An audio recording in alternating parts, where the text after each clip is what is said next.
Blog Talk Radio. Here at ACO Radio, American Communications Online, or any affiliated stations or websites are not responsible for what guest hosts or call-ins may say. All programming is intended for informational and entertainment purposes only.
Troops spinning around smartly on the planet.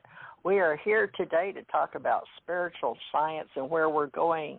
Are we having a false flag? Are we really going to do this, folks? Because we're the Ascension Center Education for the Wobble in Wu 1. So welcome aboard to 24,900 Years of Ascension Master Train the Trainers program. And we will have tonight the Solar Ambassador, Pastor Ralph Kennedy Johnston Sr., who has helped us with space and NASA and Grumman and all types of community support, as well as Pastor Richard Thomas Knight tonight with his abilities to help us internationally and to speak with others as far as how we protect the Galaxy Guardians and the Guardians of the Galaxy all the way down. Can you hear me? Yes. To the planet. They flipped me down. Oh, wow, that was amazing. Thank you up there. Okay, folks, right from the spacecraft to the planet. Okay, welcome aboard to this universe and what we are creating now in our fandom wiki, and for all you people out there that don't know what's going on. We're all about a new world, a new faith, hope, harmony with emotions and feelings and beliefs and talents and skills, and we got a reset. So we made it, folks, to the other side of reality. This is a new reality. We're on a totally different timeline. This is a great place to be alive and a great time to be alive. So we are about helping everybody, especially all you entrepreneurs out there that want to help in our spiritual science community. And today we're going to welcome our Florida group with Ascension Center and our Ascension Church, which is Ohana, the gathering of the spirits, for all our pastors that would like to be open source and identified as unconditional love, as well as all universal life that in the past has gathered in California through the Hensleys and Modesto, California, as well as all of our psychics. Now, we have a lot of scientists and engineers in our groups that don't claim to be psychics or empaths, but that's okay. We'll allow them to come into our church, too, because spiritual science is where the gathering is for spiritual science workers, light workers, truth seekers, mystics, oracles, psychics, sages, seers, shaman, empaths, oh my gosh, you name it. And of course, all of our NASA engineers, all of our engineers all over the world, all of our maritime, offshore, and all people, whether they realize as of 2020 we shut the world down, and we're very impressed with ourselves. So, Richard, while we're waiting on our guest speaker tonight with Pastor Gigi Adams Evans, make it short, and did you get in contact with her? Is she coming on the last hour as usual? Yes, she will be joining us in the last hour as well. Okay, well, we'll have Pastor Ken Johnston for the first hour, but if he'd like to stay and get to know Pastor Gigi, we can do that too. So in the meantime, folks, let Pastor Richard T. Knight, who has agreed to be our honorary ACO president, and a lot of people are asking me, who is he, from all levels and tiers in cyberspace culture and technology, because if I didn't introduce him, I now understand why people get offended because of spam and phishing, and Google has gotten really tight on their security, and we wanted to use Microsoft and Google, of course, and Facebook and our social media groups. But we've got so many out there in epigenetics and integrative medicine and Ascension Center Organization, Ace Folk Life, and Christian Mystics, all these groups that I haven't been able to even begin to start introducing any of our new pastors. So, Richard, do your best at introducing yourself to all our social media groups out there, and then I'll post this and on some of our YouTube, so maybe they'll start listening. So give it your best shot. All right. My name is Richard T. Knight. I was blessed and born with 14 senses and a full and complete connection to the source of all, which means that basically I did not lose memory as to who I was or where I came from. Basically, I'm an emissary from the source, or God, or whatever you happen to call the divine being, or the greater energetic presence that is beyond our creative selves as human beings. It is a source that sustains us all through the power of love that is unconditional, and it radiates out through all of our hearts and all of our spirits, all of our souls and all of our essence, in every way, in every day, in every moment that we breathe. And this is the congregation that is bringing us together. We are one mind, one heart, and one being in a matter of consciousness. Now, of course, for all you scientists out there, quantum physics has proven that, in fact, if you can reach a 0 point, which means that the mind basically reaches a state of stasis, and the emotional self and the higher self get together, and they create a creative manifestation of anything that is there. What was that? I'm sorry, but when I walk into my office and my computer's all set up and the screen's there, it detects someone walking in, and the voice comes in, alien saying, I apologize. Oh, you've got an alien detection device. I see. Yeah. Hey, you never know. The ETs might want to come down and text you a message or something. You never know. I always check. You bet. Sorry about that. That's one way to start it off, isn't it? That's one way to start it. Go ahead. Well, Pastor Ken Johnston, you have been with Universal Life in Modesto, I don't know how many years, and ran all the little groups all up and down California. Now we're asking you to come back out of your retired service and get back out here with the Ascension Conference organizers and the Ascension Church Ohana. So welcome aboard as the Solar Ambassador with us today, and Pastor Ken Johnston. So would you like to introduce yourself? I sent you a copy of your old thing with us, but it's also a picture up here, folks, on Blog Talk Radio. But Ken, as Pastor Ken Johnston, give us an idea of your background, because I hope you got to hear Richard's. I don't know. I did. I actually did. I tried to keep the machine quiet enough. There. Sorry about that, Richard. Well, I guess, wow. Which part of my life are we going to go back on? I mean, we're doing Universal Life and your ministries and all the mystical, magical mystery tour of spiritual science. We're doing our best to bring our brain and our heart blended together today in one meeting called Universal Life, but we are Ascension Masters as well, being that we have claimed that in our Ascension Conference organizers for the entire world. So we are actually going to talk about all kind of things, Precession and Reincarnation and Ascended Masters and VIP workshop presenters. But today we want your best spiritual and how you got involved in the beginning with the Hensleys and the Universal Life in California, because we understand you're a great administrator and you can help keep up with our members and all of that. So we're asking you to be a pastor, administrator, and a principal with Richard and I. I know we have put you on the spot today, but thank you. And you're just the old guy again. You're the senior. Whatever you can teach us to do, keeping up with all these people. So whatever part you want to share.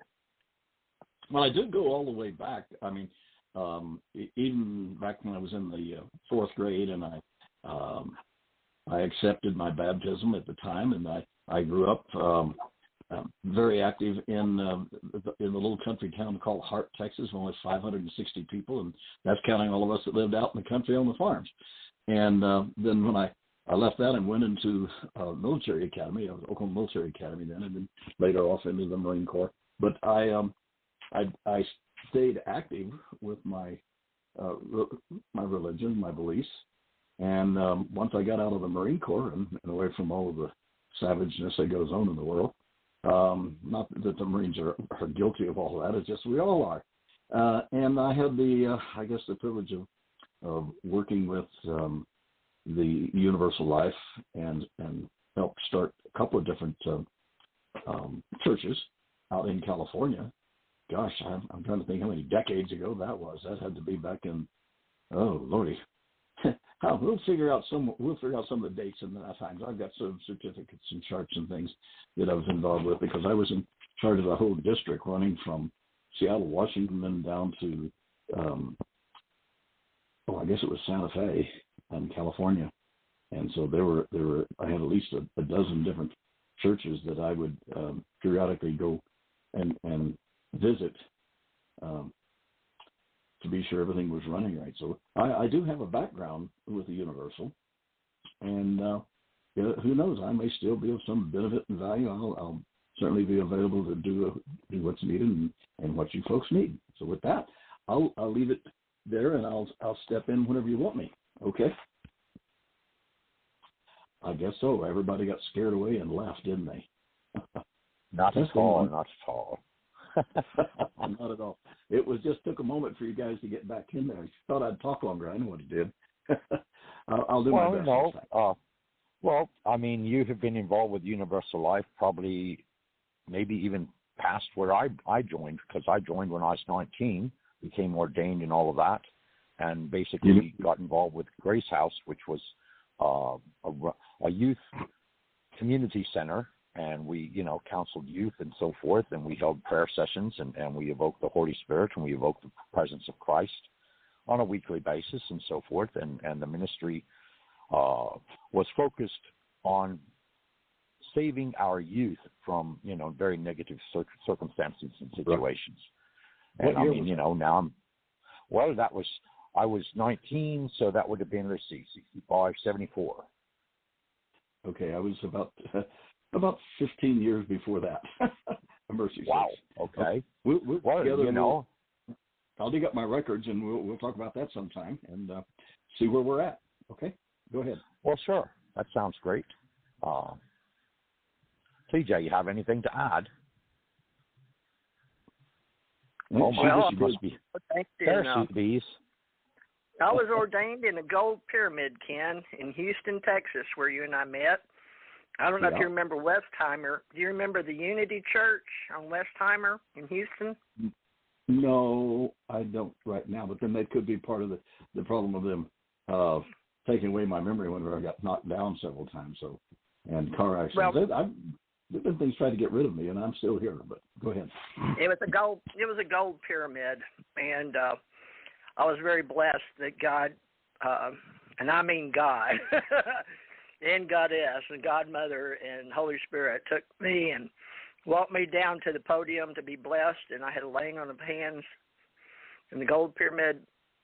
And I guess I'm doing what God wants me to do, bring God God, Mother, Holy Spirit, the monad, philosophy, science, Pythagoras, all the things, to the 24,900 station, because we are going to talk about not just the day and the year, but the great year and the yugas, and how all people have always known the truth, and only in our spiritual, metaphysical, ancient mystery groups did we really pass on the spirit, and that's how we came up with all our incarnations. And some people don't know this, but on this planet, they have passed the test, even though some people that have lived for hundreds of thousands of years and kept their money, up to 900 years at a time in Germany or in other places in the world, among family names, is being talked about now in Wu Year 1. I'm very impressed to say, and we're going to know that all the people showing up on the planet and making a stand as one human carbon-based unit, sentient, intelligent being, one vote did matter, and it made the world spin around, and others above, our ascended masters, did take notice. So we will talk about who we are, how we came to be, how we have life after life, and how we reincarnate, how aliens separate from extraterrestrials, even in our UFO association, which we've all been in, how we set all this up educationally, our scribes and our artists and authors and all those in all languages, and this will be transcribed. I was just talking to India, and they're going to take what we say today and put it in French for us. Isn't that interesting?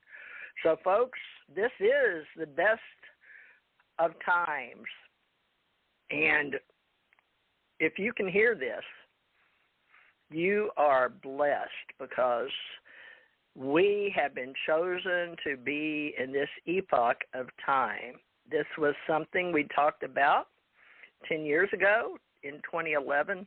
Now it is 2021, exactly 10 years almost to the day, and here we are talking about the Ascension Age, the Ascension Center education, what it's like, how to social network metaphysics, and we've been working on this as long as the government and the universities have been around. And when I came into play and was ordained in that 1984, we started Star Wars in 1985, and it's been a space race ever since. So it was no coincidence that Ken and I were working around NASA, and my husband worked directly for NASA and Chris Kraft, and Ken worked directly for Grumman, and my father-in-law worked for Grumman, and all my children grew up expecting to be going to the moon and Mars by now. So what happened? What happened to us? What timeline did we get off track on?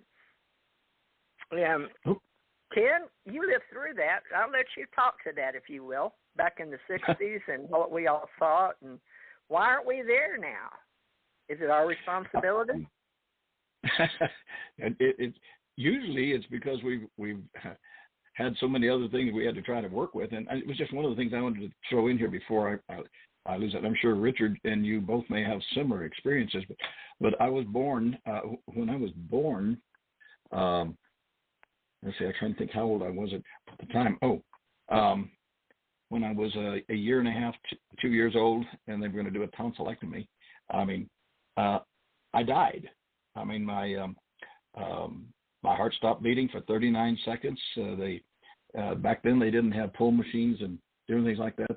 Fortunately, the doctor, he my mother said that he just threw all of his tools in the air that he used for the my throat, and then started giving me mouth to mouth, and I came back. So I died, and I had no heartbeat, and for over a minute or so, but they managed to. And I kind of personally believe that it was a condition set up so a reincarnation of who I am now stepped in and took over from the body that was about to go to be lost. So I don't know if Richard or you have had similar experiences where You know that you died and you were brought back to life, and now here we are. So I think God has a plan for us, and I know He's probably had a hard time keeping me focused on the right part of where I'm headed, but I'll do my best. I'll work on it. Okay? That's my background on that. Okay. Then I guess either I pushed the wrong button and I lost everybody, or something happened. No. We're here. We're here. I mean, my similar experience was at the age of 14, and they thought I had severe appendicitis. I was walking down the hallway in my mom's house one afternoon, decided was going to go swimming, and I got halfway down the hallway, and my body collapsed, and all the muscles seized, and so I ended up in the fetal position and could not straighten out whatsoever.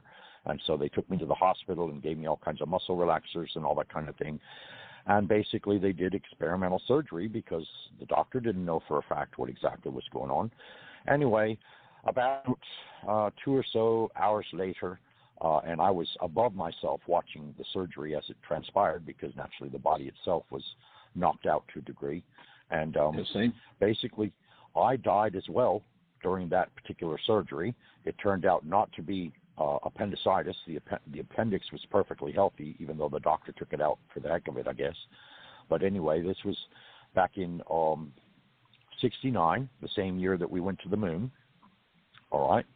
And I basically went to before the presence of God. In other words, I flew up out of the hospital room where my body had basically ceased to exist, and up through the roof and into the night sky and onward and upward, and who knows how far away it was or to what direction even.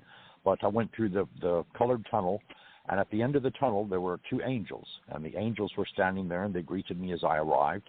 And as they greeted me, a cobblestone veranda appeared out of nowhere before us, and at the other end of the veranda there was a chair made of redwood, and the chair seemed to be alive because there were rose vines strung along the chair on all angles of it, and in these rose vines there were roses opening and closing. Then all of a sudden a robed figure appeared out of nowhere, and I was seeing them from their side appearance. In other words, I forget the word, but anyway, where their face and their hands and their feet should have been, there was no hands or feet. There was only pure gold energy. And as this being turned and faced me, and began to walk around so that it could sit in the chair, the visage of a very, very old and wise man with a very long white beard appeared as he sat in the chair. I was immediately pulled forward and stood before this presence, and he lifted his left hand, and a large book appeared out of nowhere. And he sat the book in his lap, and he turned and opened the book, and as he turned the pages of the book, you could see everyone's life going on as though it were a movie screen, and the births were taking place, and people getting into middle age and old age and all that kind of thing.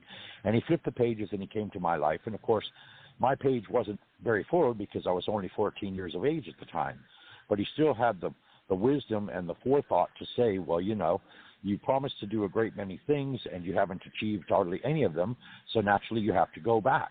Now, the elation and the bliss and the love that I felt at that time, I had never ever experienced in my life up until that point. And so naturally, I didn't want to come back here because back here was nothing but challenges and hatred and bitterness and all kinds of different things. And he said, well, I'm sorry, but I have to go back. And I said, well, can you grant me one present or one favor? And he says, sure. And I said, I would like to see who and what I truly am. And he said, okay.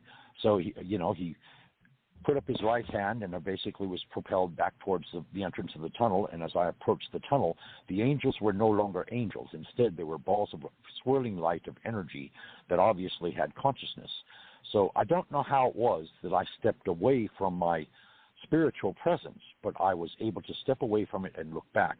And when I looked back upon myself, I too was nothing but a swirling ball of light and energy. And obviously I had consciousness of the presence of my being, or my essence being instilled therein, because I naturally stepped right back into the ball of swirling light. And then I was propelled down the tunnel, and I went back through the night sky and back through the roof of the hospital, and I found my body, and it was on a gurney with a sheet over it, and the nurse was applying the tags to the big toe saying, died at such and such a time. And upon reading it, of course, I had been legally dead for 33 minutes. And so I went into the body, and there was horrendous pain, and the pain was such that I immediately sat up. And when I did, of course, the nurse immediately screamed and fainted. Fortunately, there was another nurse in the room, and she came over and sat me, forced me back down to a laying position and called the doctors and everybody, and they showed me up. Now, this was confirmed simply because during the procedure, the man had taken out a ganglion growth that had 6 tentacles on it, and the last or largest tentacle was only millimeters away from my heart. So if this surgery had not been done on that particular day, I would have died a few days later anyway, because this tentacle would have actually seized and crushed my heart. So, of course, when I insisted that I see the tentacle that was, the growth that had been taken from me, they were absolutely astounded, and they said there's no way I could possibly have that knowledge, and yet I insisted on seeing it, to the point that finally they gave in, and they actually showed me well, I would say it was probably plum-shaped, and it had all these tentacles, these ganglion growths coming out of it. And so I went in the history books as probably like the 18th person that had actually died from Christmas tree mesentery, because basically speaking, I had ingested a pine seed or a pine needle when I was a wee tyke, and it, instead of going out of me, it had attached itself to the mesentery wall, and it had fed itself, and so I had a tree growing up inside of me. So Merry Christmas, as they say, Yes, some of the things that you experienced are some of the same things that I recall, but I was much younger. I was only, barely 3 years old when they did that operation on me, and then my heart stopped beating. As I said, the doctor just shoved all of his operating tools off the plate where I was, grabbed me, picked me up, and started giving mouth-to-mouth. In fact, they had just learned to do mouth-to-mouth resuscitation. The old way was strictly just pressure, pushing up and down on the heart to get you to breathe again. But now mouth-to-mouth resuscitation is a way of helping people recover, and that's the way they restored my life. And I know for a fact that while I was dead, that the being that I am now had the opportunity then to step in and take over this lifespan that I have, because I was totally different than my 2 older brothers, and now I'm the only one left of the whole clan. So I'm still here to do and finish up the job that I was given and told to do. So it's interesting, the things that I can find similar to some of the things that you had gone through. And TJ, we've never talked very much about this before. This is the first time I've come public and discussed it, but I feel comfortable with the fact that I'm with other people that have experienced some of the same things. So that kind of brings me up to where you are, Richard. So carry on. Thank you. Well, my turn then, Ken. I died at 2nd grade. They took I had hepatitis. I got very sick with infectious hepatitis. I couldn't go to school. I turned yellow, and I couldn't do anything. I'd lost all I couldn't walk, talk, or anything. And so they put me in the hospital, and they all came around me like I was going to die. But somebody came up with something with this blood machine in 1957 or 8 when I died. And I just remember my mother saying they brought it up. Later on I was asking questions, folks, so you have to put in how you perceive reality that you experienced. Plus, scientifically, we go back to what we can prove to ourselves in a way of speaking, spiritual then science. So the science would be that my mother confirmed to me that they sent for, it's like she called it like a blood cleaning machine. So I suspect that in today's reality, being that I became a hospital corpsman and worked in the Navy and then helped people pass over. My husband was on dialysis. That this was like a dialysis machine. So they brought it up to St. Francis Hospital where I was, and apparently it worked, but I passed, and I remember sitting up and seeing angels or beings. remember looking back and seeing my body, so I can't tell you what color I was, white or there was a string or gold, but I didn't leave the human form reality, our carbon. Well, I was outside the carbon-based unit of a human, what we know as a human biological or sentient intelligent being child at 7. But I don't speak too eloquently about it because it's hard to remember details back then, except emotionally how we felt at the time. So I usually go back to my little child telling the story. So forgive me if I regress in the way I sound. But while I was sitting there, these angels told me, or extraterrestrials, for those of you that don't believe in angels, extraterrestrials told me that I was going to heal, and I was very happy talking to them. So I hear Richard. I got to mute Richard for a minute. Okay, and I could hear, I thought I was talking to them because I'd had extraterrestrials in my life as a child earlier teach me how to do things on the planet. And about 4 years old, I had a being that I could see and talk, but they'd disappear when my mother came in. Guess now you would call it holographic technology, since we've all seen Star Wars and, Obi-Wan Kenobi, your only hope, or Obi-Wan. So talking about holographic technology, which I did learn in this reality, and that we had it, and we were doing lasers to the moon and all that.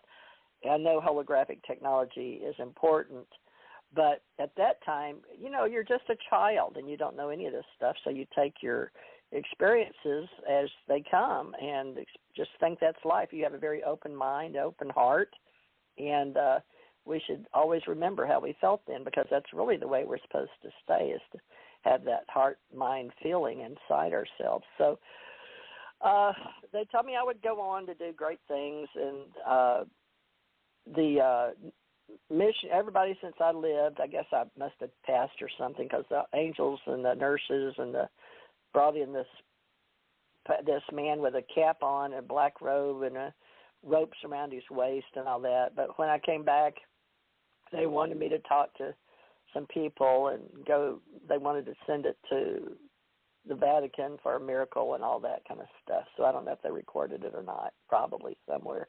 But that's in that. That was when I was 57, about 1957, Ken. I was having my fourth daughter. I had placenta previa, and I was teaching for the city of Houston. I was ambassador of goodwill and hostess with the mostess back then, spinning my batons and teaching it to children. So I apparently it was a little rain, and I was really big and pregnant, but I was still teaching, and my mother was watching my three. I had three daughters already, and either they came with me. Believe it or not, I can't remember, because I loved teaching them, and they wore their little red shorts and white tops for the city of Houston. And I don't remember if they were with me or not, but I just remember falling down, walking in, hurrying in, but my vision doesn't have them in view, so I don't know if they'd already gone in or if they stayed with my mother that day. Sometimes they didn't want to go because they already knew all the twirling, training anyway. But I just remember I got up off my butt and went in and taught twirling and went home. But that night's when I had placenta previa, and my mother asked me what happened. I called her at 4 o'clock in the morning, and I told her I had to call. I called her. I said, "Mom, is this normal?" I said, every one of my childbirths had been different, but I had a big old blood thing come out of me, in the commode. And, oh no, oh my God, no, I'll be right there. So she only lived 8 miles from me maybe, but she was there within 15 minutes. And so she looked at it and said, oh my God. She said, no, we got to take you to the hospital. So she got, the details we'll put in a book later, okay, folks, if you're asking me the details. Anyway, I got to the hospital, to make a long story short. The doctor wasn't there yet, of course, because Mother had to call Glenn B. Matthews at home. And they threw me in a room, and they had time to prep me, which we won't go into the details on that, to have a baby. But they put you in a little side room, and it's a little tiny thing. A couple of women came in. They hooked my heart up in the baby's heart. So the baby was still alive, okay, and so was I. Just, telling you the story. So the heart monitors were attached. But after about, 30 minutes or so, the baby's heart died or stopped. I'll just say stopped. And because I looked up and I was looking at my mother, it's in the room with me. I said, Mom, is that normal? The beep stopped. She said, oh, my God, she screamed. She tried to grab. There was nobody to grab, so she grabbed the man mopping in the hallway and pulled him in with a pail of, and then he said, I'll go. I can't help her. I don't know what to do. Let me go get the nurses. So he went and grabbed the nurses. They came back in, and then about that time, the doctor arrived and looked in my eyes, and I was fading, folks. It's a fading like you're losing consciousness, but it's real peaceful if you get to go this way. Be a very peaceful feeling of just your body relaxes, you sink back in your mind, you can't really think, you get foggy. And he looked in my eyes, but he got right up looking in my pupils, nose to nose. And I said, Doctor, am I going to die? And he said, not if I can help it. So he pushed the gurney through the door out, and I remember the lights going over and fading. And as they pushed the two doors open I guess he called them and told them he was going to have to do emergency or something, because they were ready. As soon as they pushed those doors open, they were in green. It was cold. The man took my right arm on a board, Ken, and had me sign something, but I said I can't. And by that time I couldn't even write. I couldn't. So I don't know. He took my hand, scribbled it, but Mother was trying to come in the doors. They had flung open, and he was doing that at the same time. And so there was you could feel the energy that everybody was panicking. It was already in panic mode. But then they pushed me up against the thing where they put you in the stirrups, and, you've seen it in movies, folks. We're that educated now to have it in the television. So they threw me on that and put my feet in the stirrups.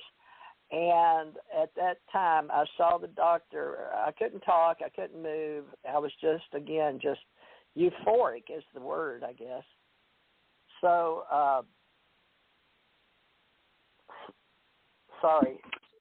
So sort of an out-of-body experience, you were having. Well, it's not through yet. I went and I died, Ken. He cut me open and said he was going to take the baby. A nurse screamed. A nurse literally screamed because, see somebody, I guess you never seen anybody cut open or something. Maybe she was new.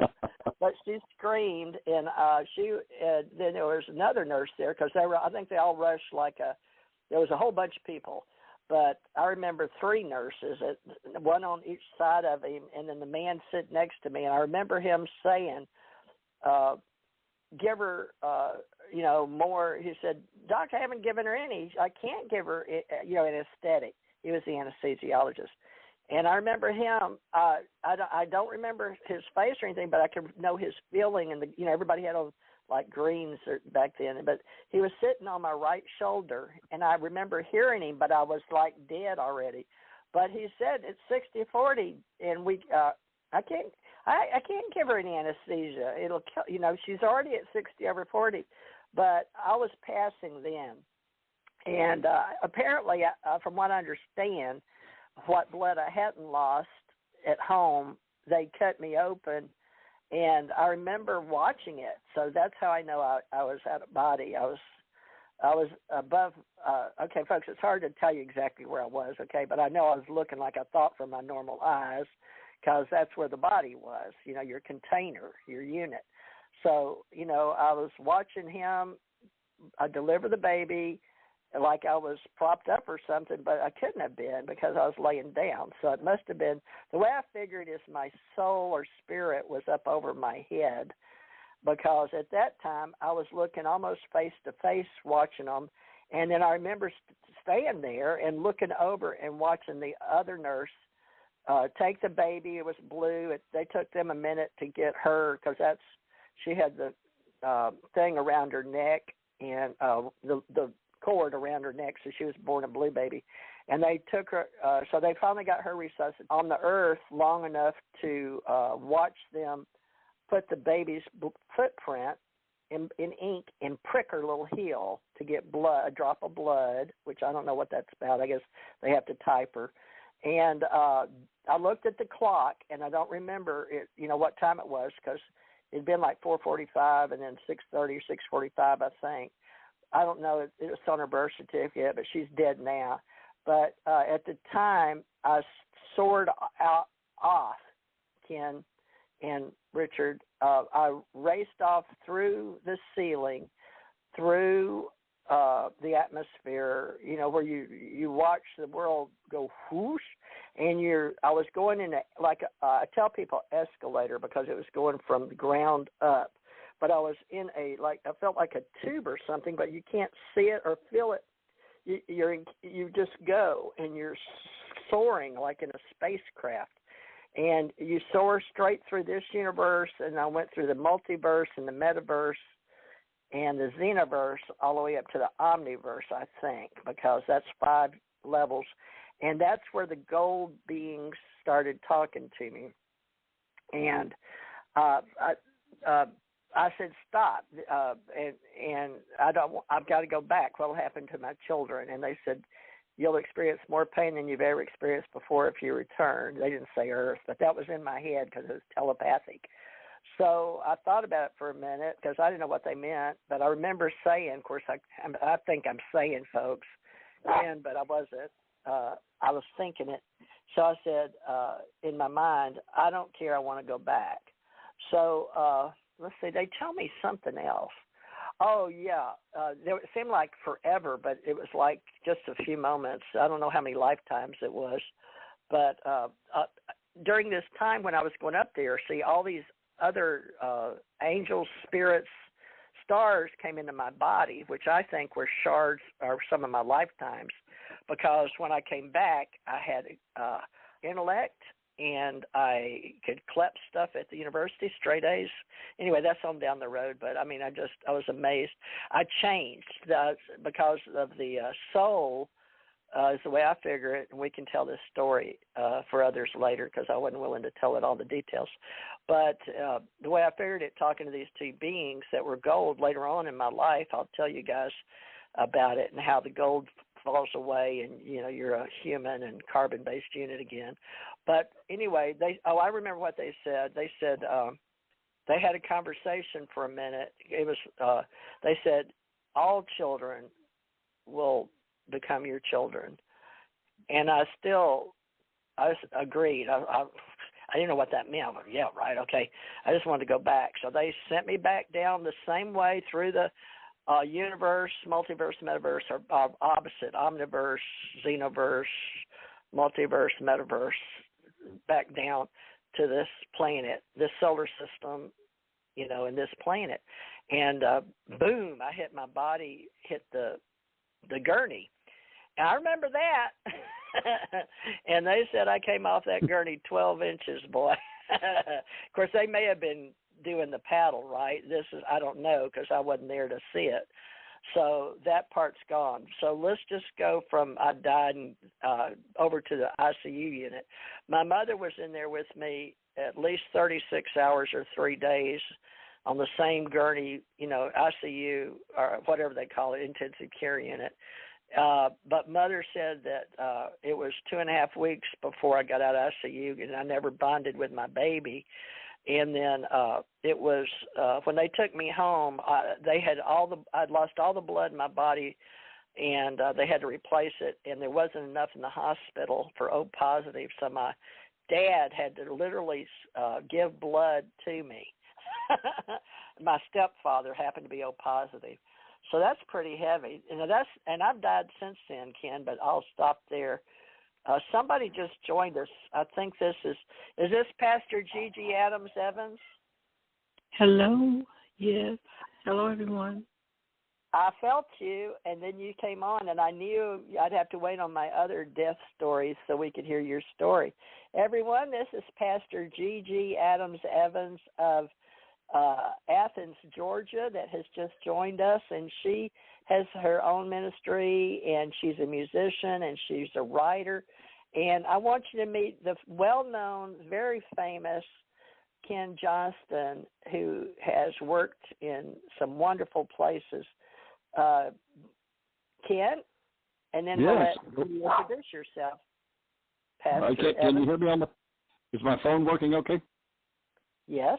I got to turn it around this way. Can you hear me this way? I can hear you. Can you say hi Okay. to Pastor Gigi, and then she'll tell you who she is? Absolutely. Greetings, Gigi. Greetings, Pastor Johnston. This is Gigi Adams Evans, and I am a scriptwriter, playwright, writer, actress, among a few things. Also, I minister young kids and the disabled, trying to get them positive and to make sure that their lives are a whole lot easier than before. I'm a jack of trades, a master of none, but I believe in God, and I know that with unity, everything will work just well collectively as a unit. So that's a little bit about me.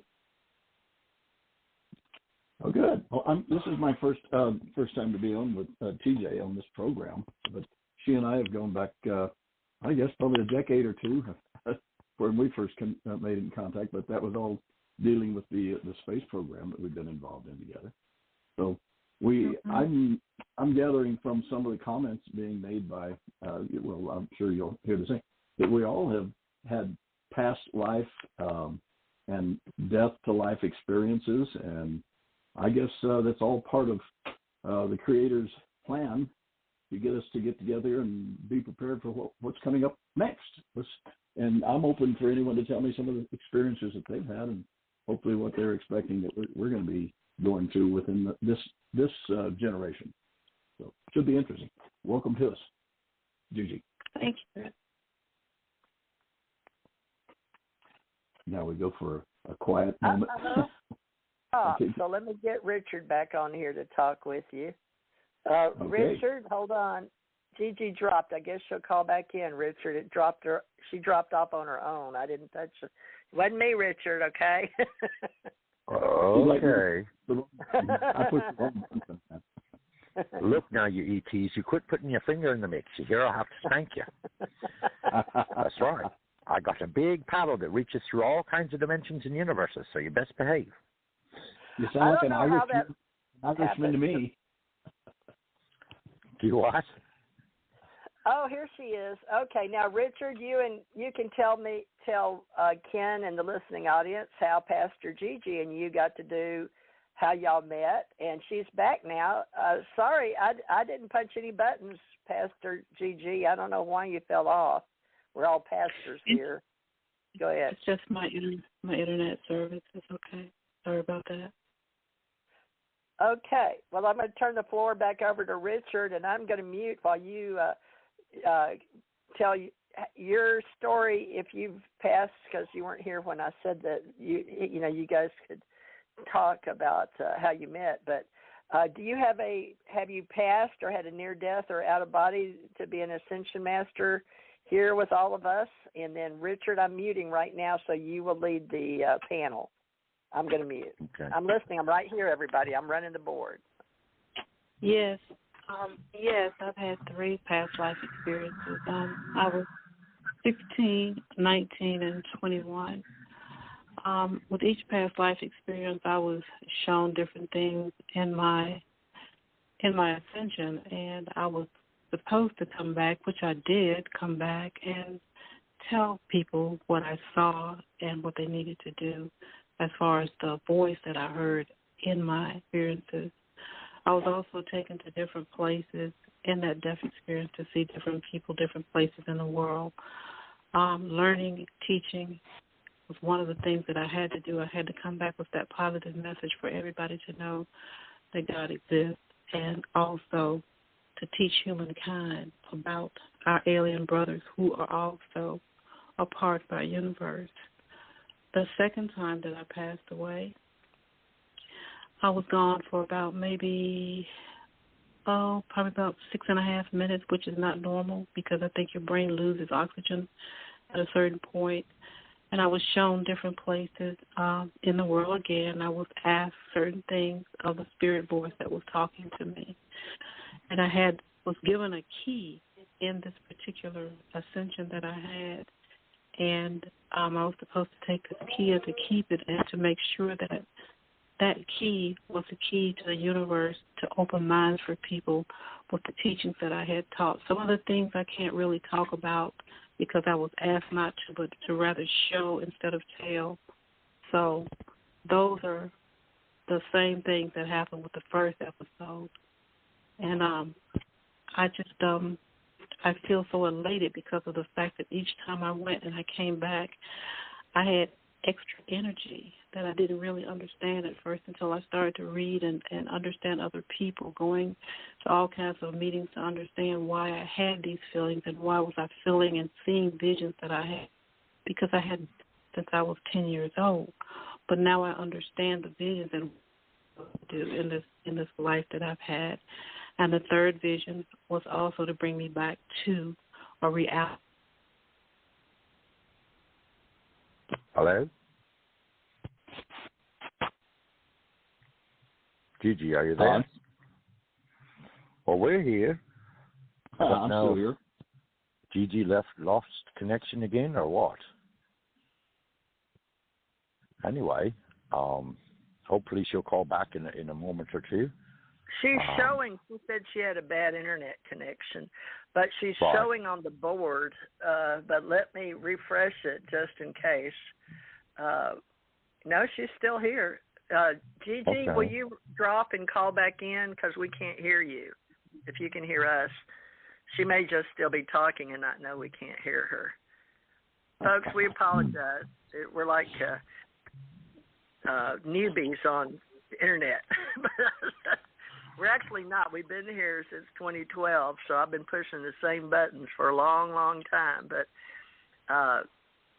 Gigi is new with me, but not with Richard. So, Richard, I'm going to drop her and you can explain it to her later, so maybe she'll understand. She's got to call in. All right, Richard, tell us how you met her. Oops, now she's back. Let me see. Hold on. Maybe that's all. Is that you? It's me again. I don't know what's going on. Hi, Richard. How are you? I don't know what's going on. I do apologize. But the last part of that conversation that I was speaking about was I was given certain gifts as far as creativity is concerned, and I was supposed to help.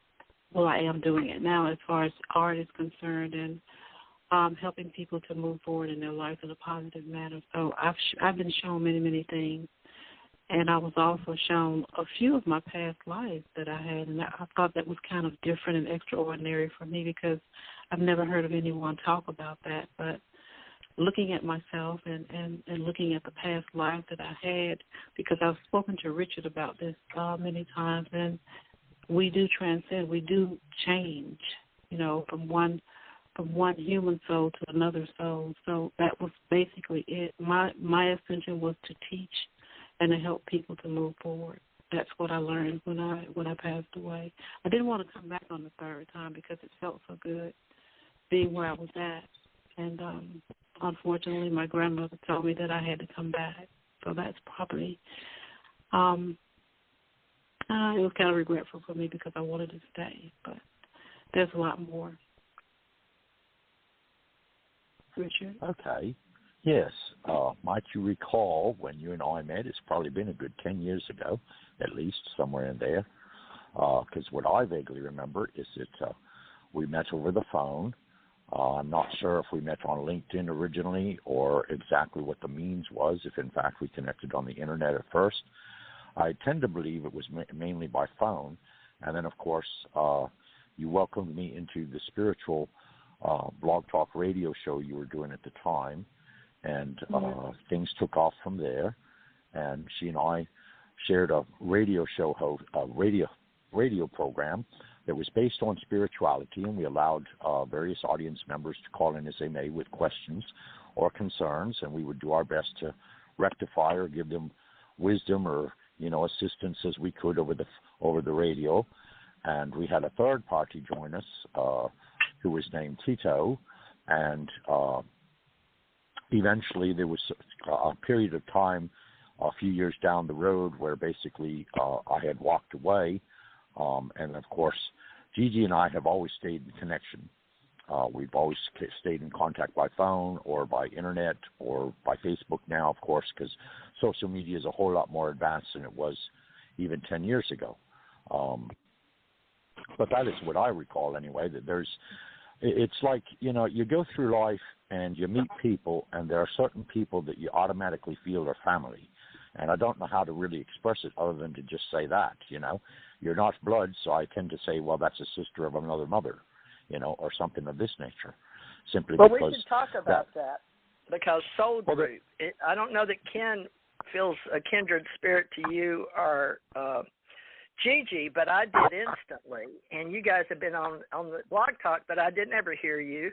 I don't know that y'all ever heard me. So Ken and I have a long-standing crossing paths in NASA Houston at the Space Center there. And then later on at the 2017 Mars Conference at the University of Southern Alabama, USA. Just so you know, Gigi, he and I were doing radio together here, Blog Talk Radio, Ken and I, and then Revolution Radio together. And then he wrote a book. I asked him because I had the Authors Club. I asked Karen and her husband, they weren't married at the time, but they came on my show.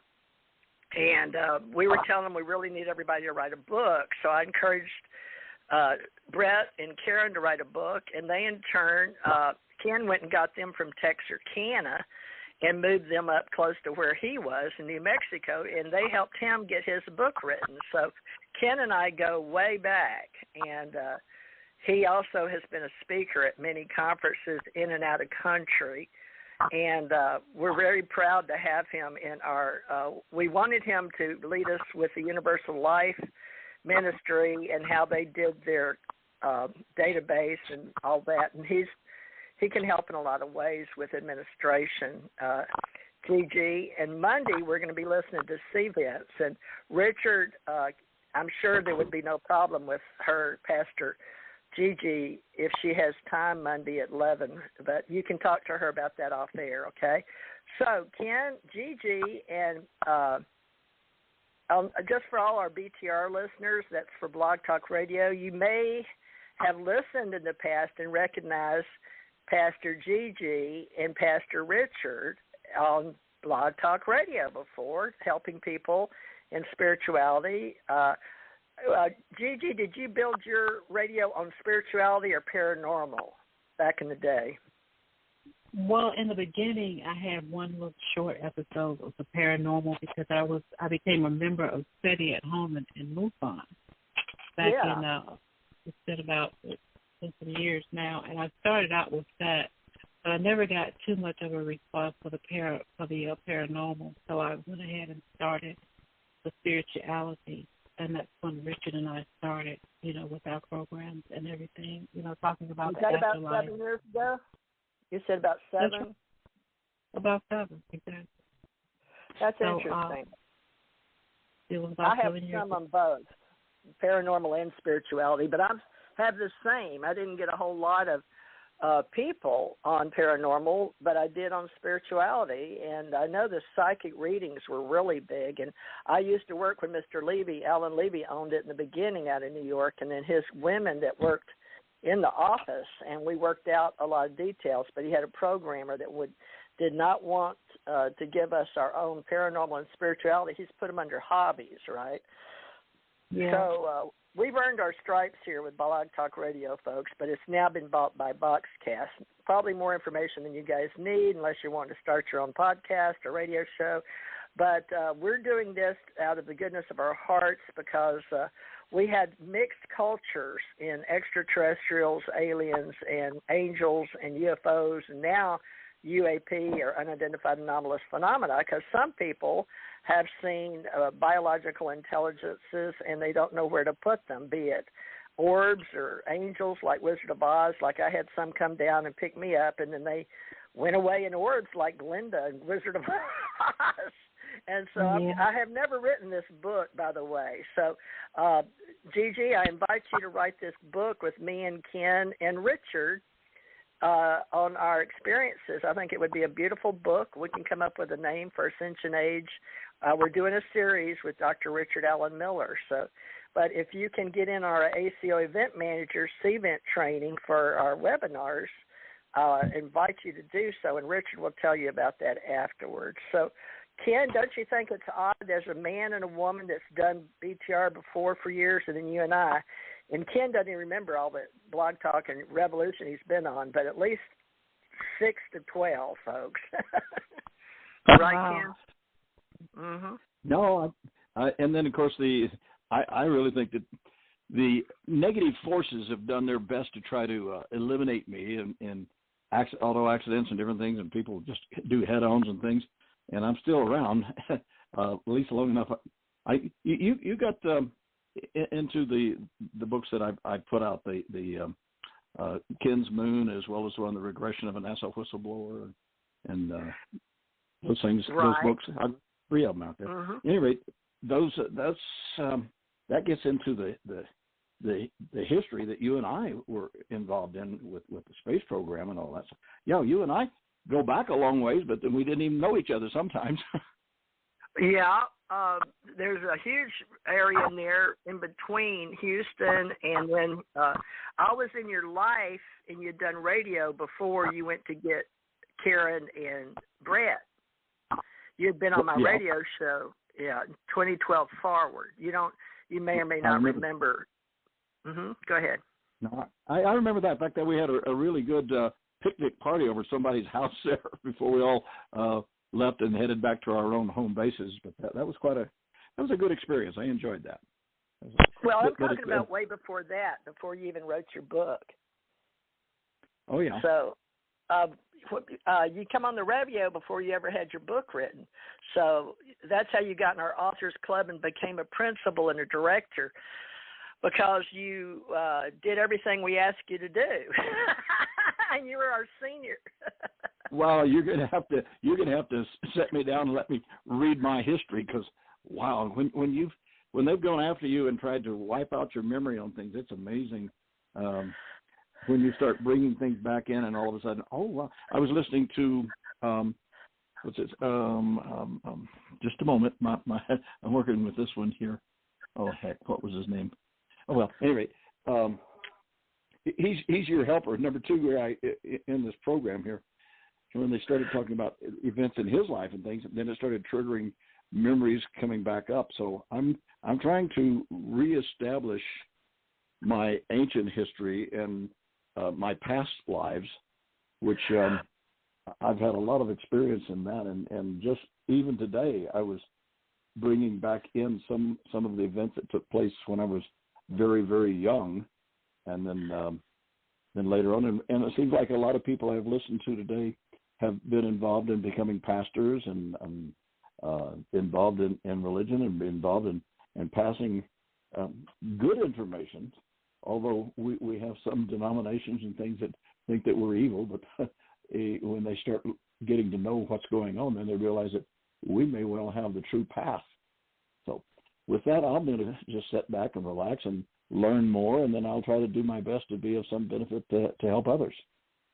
Well, you've got a good point. In neuroplasticity, folks, we found out it's not just in our minds anymore. It's not just neuroscience, but we have this in our heart, the neurons. And so, since 1991, it's been in scientific journals. So, it's up to us to make the choice to educate ourselves as to what, as a whole-brained entity in a container that uses in a dualistic society and left, right brain, dark, light, we're matter, antimatter situation.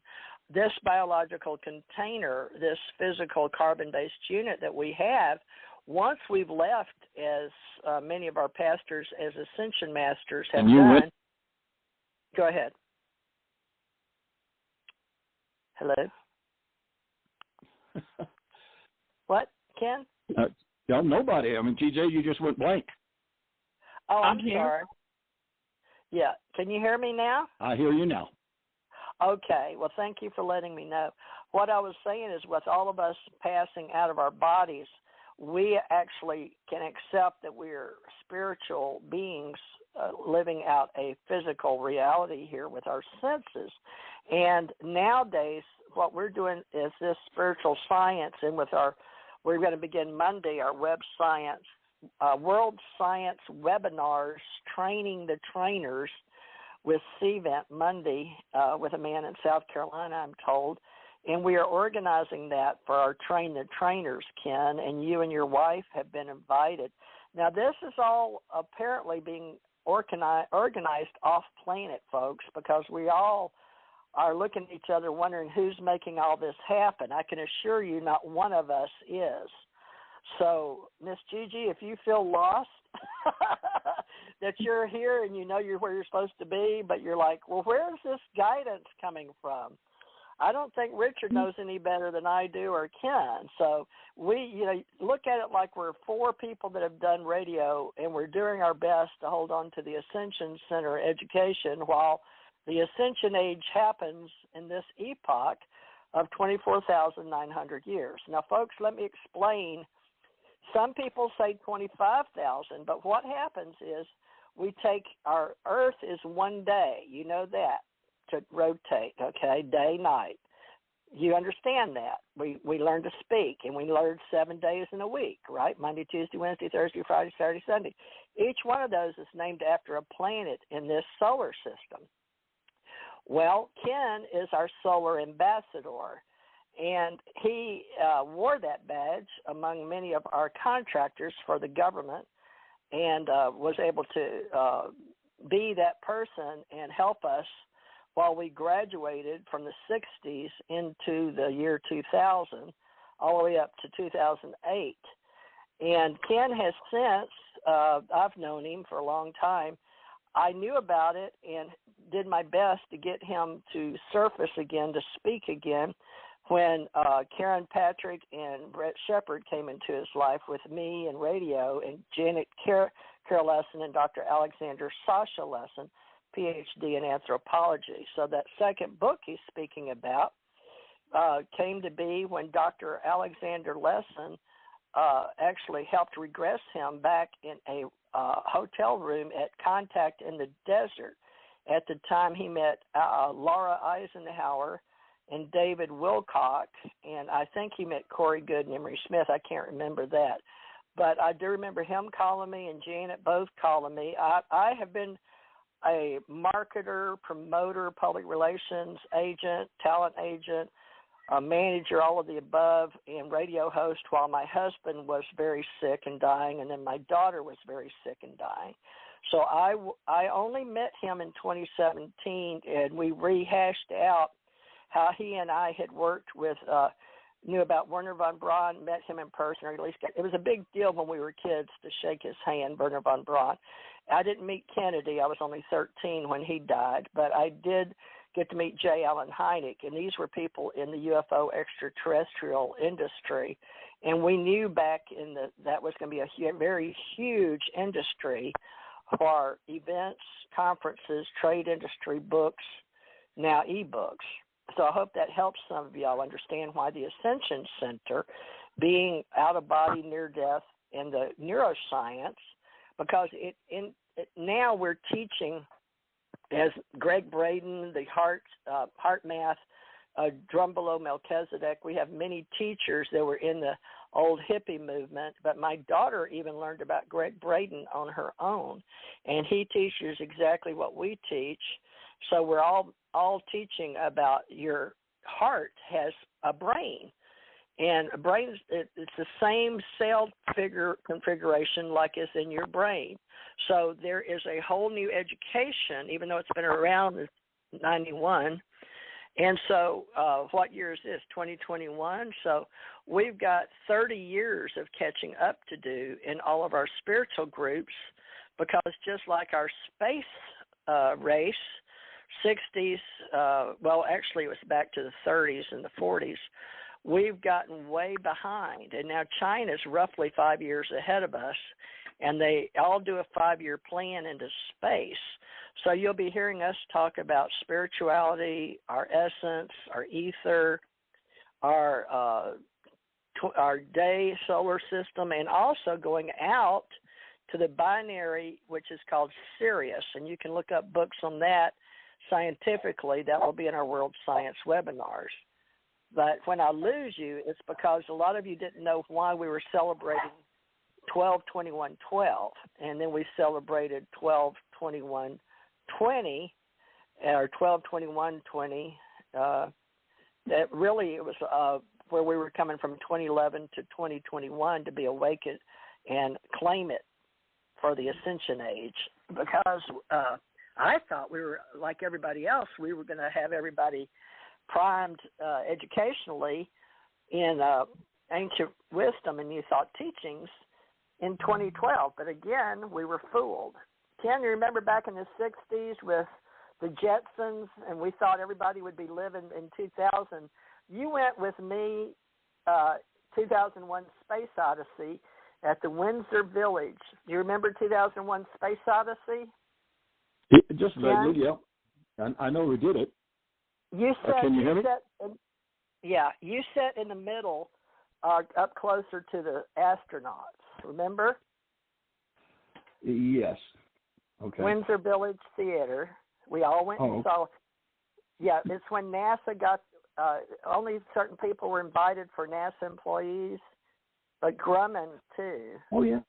Right. Do you remember 2001 Space Odyssey in the 60s? I forget what year that is. Was that in Houston? Yes. Okay. Was it in the 3D amphitheater where we were all invited up to go to that from NASA, and we went in there. We got to see the whole experience of coming into to the moon and to Mars and throughout the whole universe. That was quite an experience.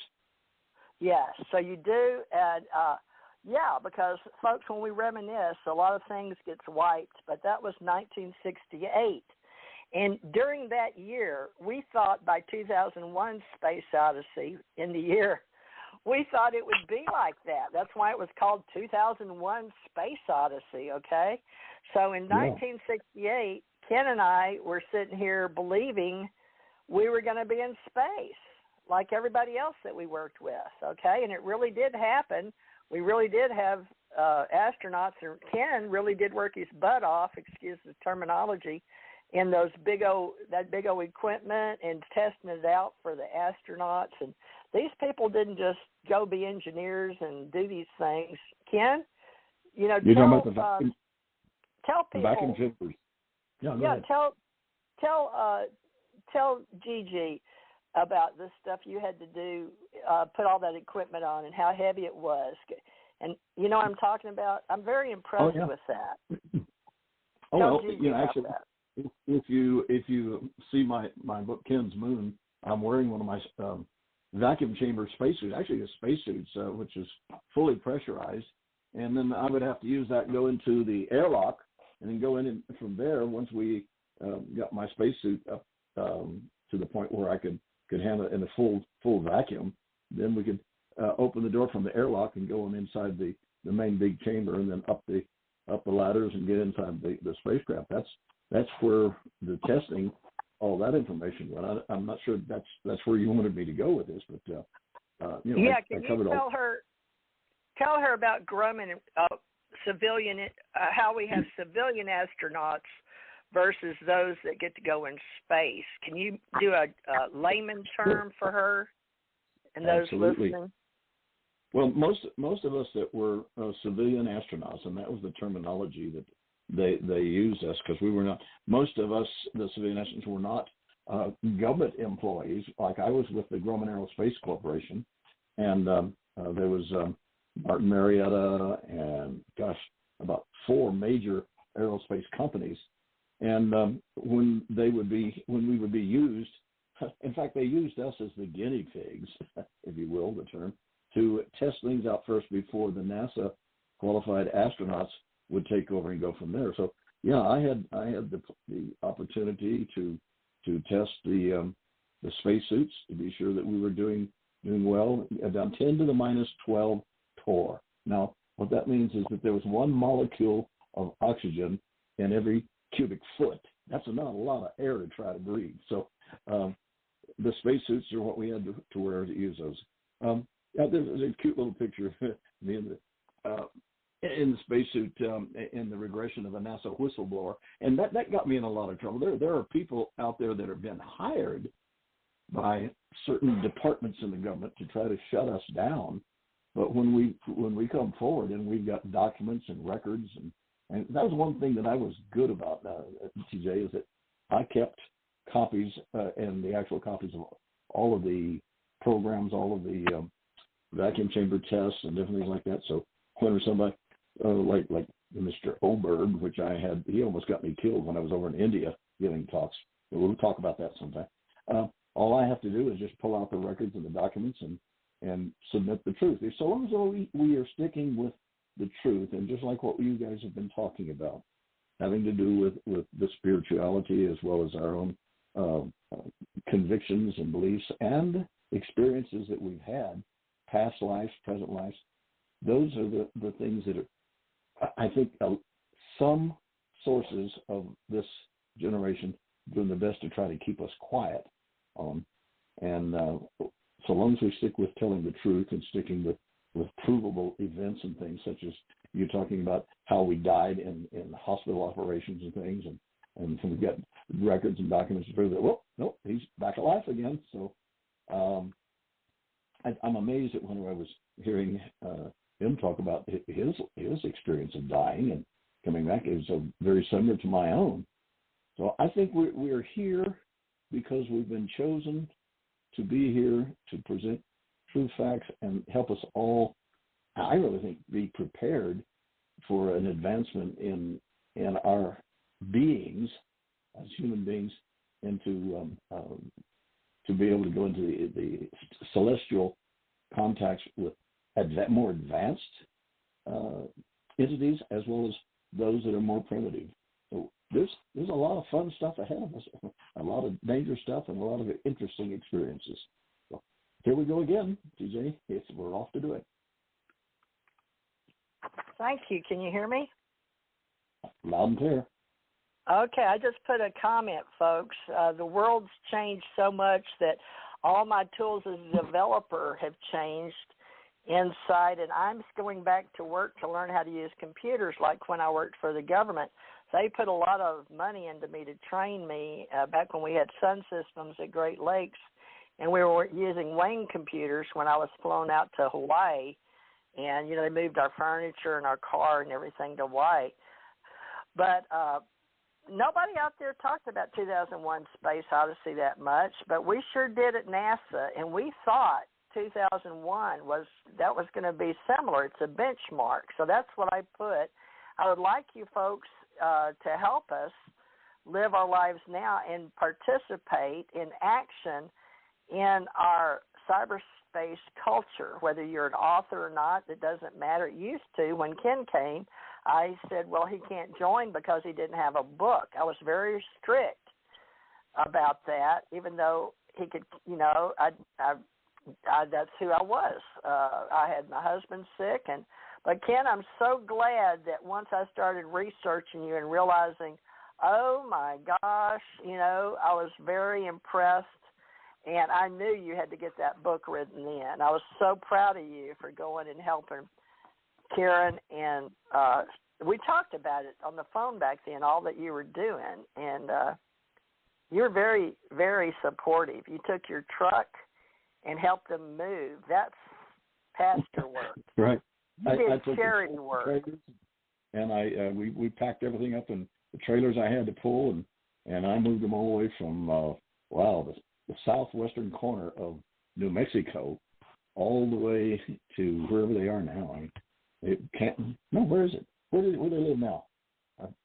I know it was, we slept overnight in the trucks while we were driving, and I got them there and got them all set up, and then I had to come back. So, were you asking me or your wife? Were you asking me where they live, or were you asking Fran?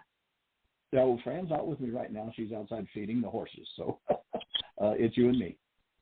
Okay. Well, when they moved from Texarkana, they moved somewhere close to you in New Mexico, but I don't know if they moved to Colorado or where, because we did the 2017 they went with you to New Orleans, and didn't you take them back to write the book?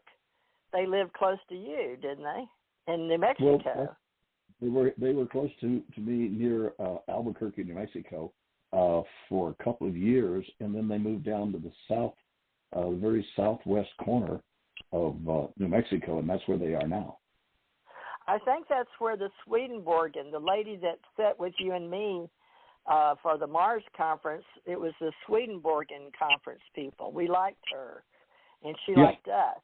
And Karen and Brett went to help her with the Swedenborgen conferences, and you I thought you went down there, but I can't remember it either. It's one of those. Was it like Silver City? Does that sound familiar? There was some in. Is it Silver City? Yeah, that's right. Gosh, I'm getting old, folks, but yeah, it was an antique town. I had been there too, so you and I had. But did you go to that conference? I remember Gigi was sick in 2018, and you went to the conference in 2018 that me and you and Janet, everybody spent 6 years getting ready for. You were a main speaker. Wasn't that over in California? Well, you spoke in California, but that was with Cliff Dunning. But no, this one was the one that all of us put on with Janet, but I couldn't make it. You made it with ACO International. You remember Ralph Rodehag, the other pilots we had out of Europe, the Pilot Association? You were in it. You still are. Well, that's good. As I said, unfortunately, they whoever they are, have done their best to try to wipe me out. And auto accident since then, I mean, it's amazing. You'd be driving along, and all of a sudden somebody would come just swerving right across, right into you. And that has affected my memory on some of those things. But it comes back to me once I get a chance to start going over those events. So just whenever you ask me a question of something that's temporarily out of my reach, I have to say I don't remember, and I apologize. Well, that's about okay. That. Remember, I said everything in your body can be healed. I am not making that up. That is scientifically proven, but unfortunately, we're going to have to prove it to everybody on this planet because, well, I have to admit, folks, I'm a cyborg. So I already have titanium in me, and so do other people in our organization. However, that doesn't mean that I'm any less human. Well, it depends on who you ask. There's pros and cons on. We're philosophers. We're armchair philosophers as well as pastors, folks. But we're not going to give pastors a bad name because, you know, we all have the right to believe how we want to believe, but we all believe in ascension. These four pastors were brought together by God, if you believe in God, Pythagoras if you don't, as armchair philosophers, teachers to train the trainers. And we will be writing books to help all of you because we've forgotten more than we remember. I'm going to turn this back over to Pastor Richard so he can lead this where he wants to go with him. And we're going to let him, Pastor dropped off. Pastor Gigi dropped off. Darn it. Okay. I'm still here. Somebody has a I'm still here. Oh, there she is. Oh, good. Oh, well, all right. So, Pastor Gigi, now it's yours and Richard's turn. Me and Ken were reminiscing. It's your turn to reminisce. Richard, back to you. Okay. Well, yes, I mean, it is a fact. It can be genetically, medically proven that basically every cell of the body renews itself on a 10-year cycle. That's a fact. Now, naturally, we do have diseases, and of course, I look at disease as being a dis-ease in one's spirit, and therefore, because of that dis-ease in the spirit, it transcends and it comes down into the body, and it manifests in the body as a particular disease if, in fact, whatever the matter is that needs to be settled or gone over or rectified in one's spirit is not paid attention to. Now, of course, that's strictly my opinion, but it seems to be very, very true in the of the physical self. And, of course, Gigi can also attest to this. There are manifestations that basically are created sometimes by our minds, If you have dark negative thoughts and you're constantly concentrating on them, that too will create negative manifestations in the body and also in your surroundings as well as your life. Gigi, did you want to throw something in? Well, just a little short interjection.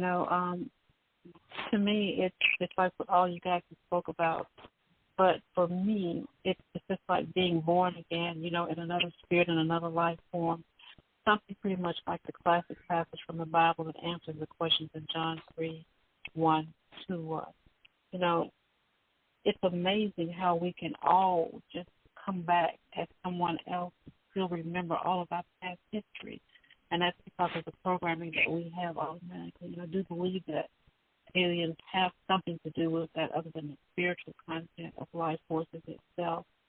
So I really, really do agree with you, Richard, on that. It's just so much that has not been explained. And that phrase, born again, it really means literally, it means from above. So as above and so below, we go up and we come back down again in a layman's term because of our spiritual transformations and that new birth.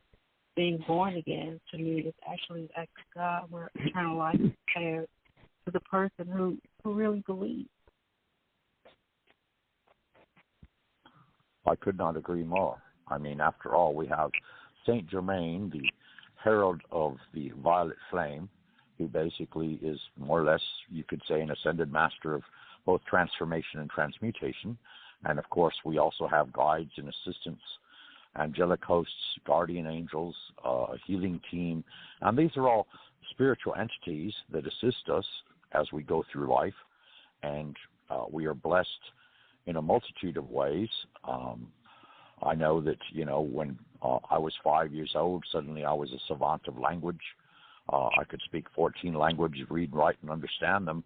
And, I mean, this was not something that I had remembered ever, allocating myself to be.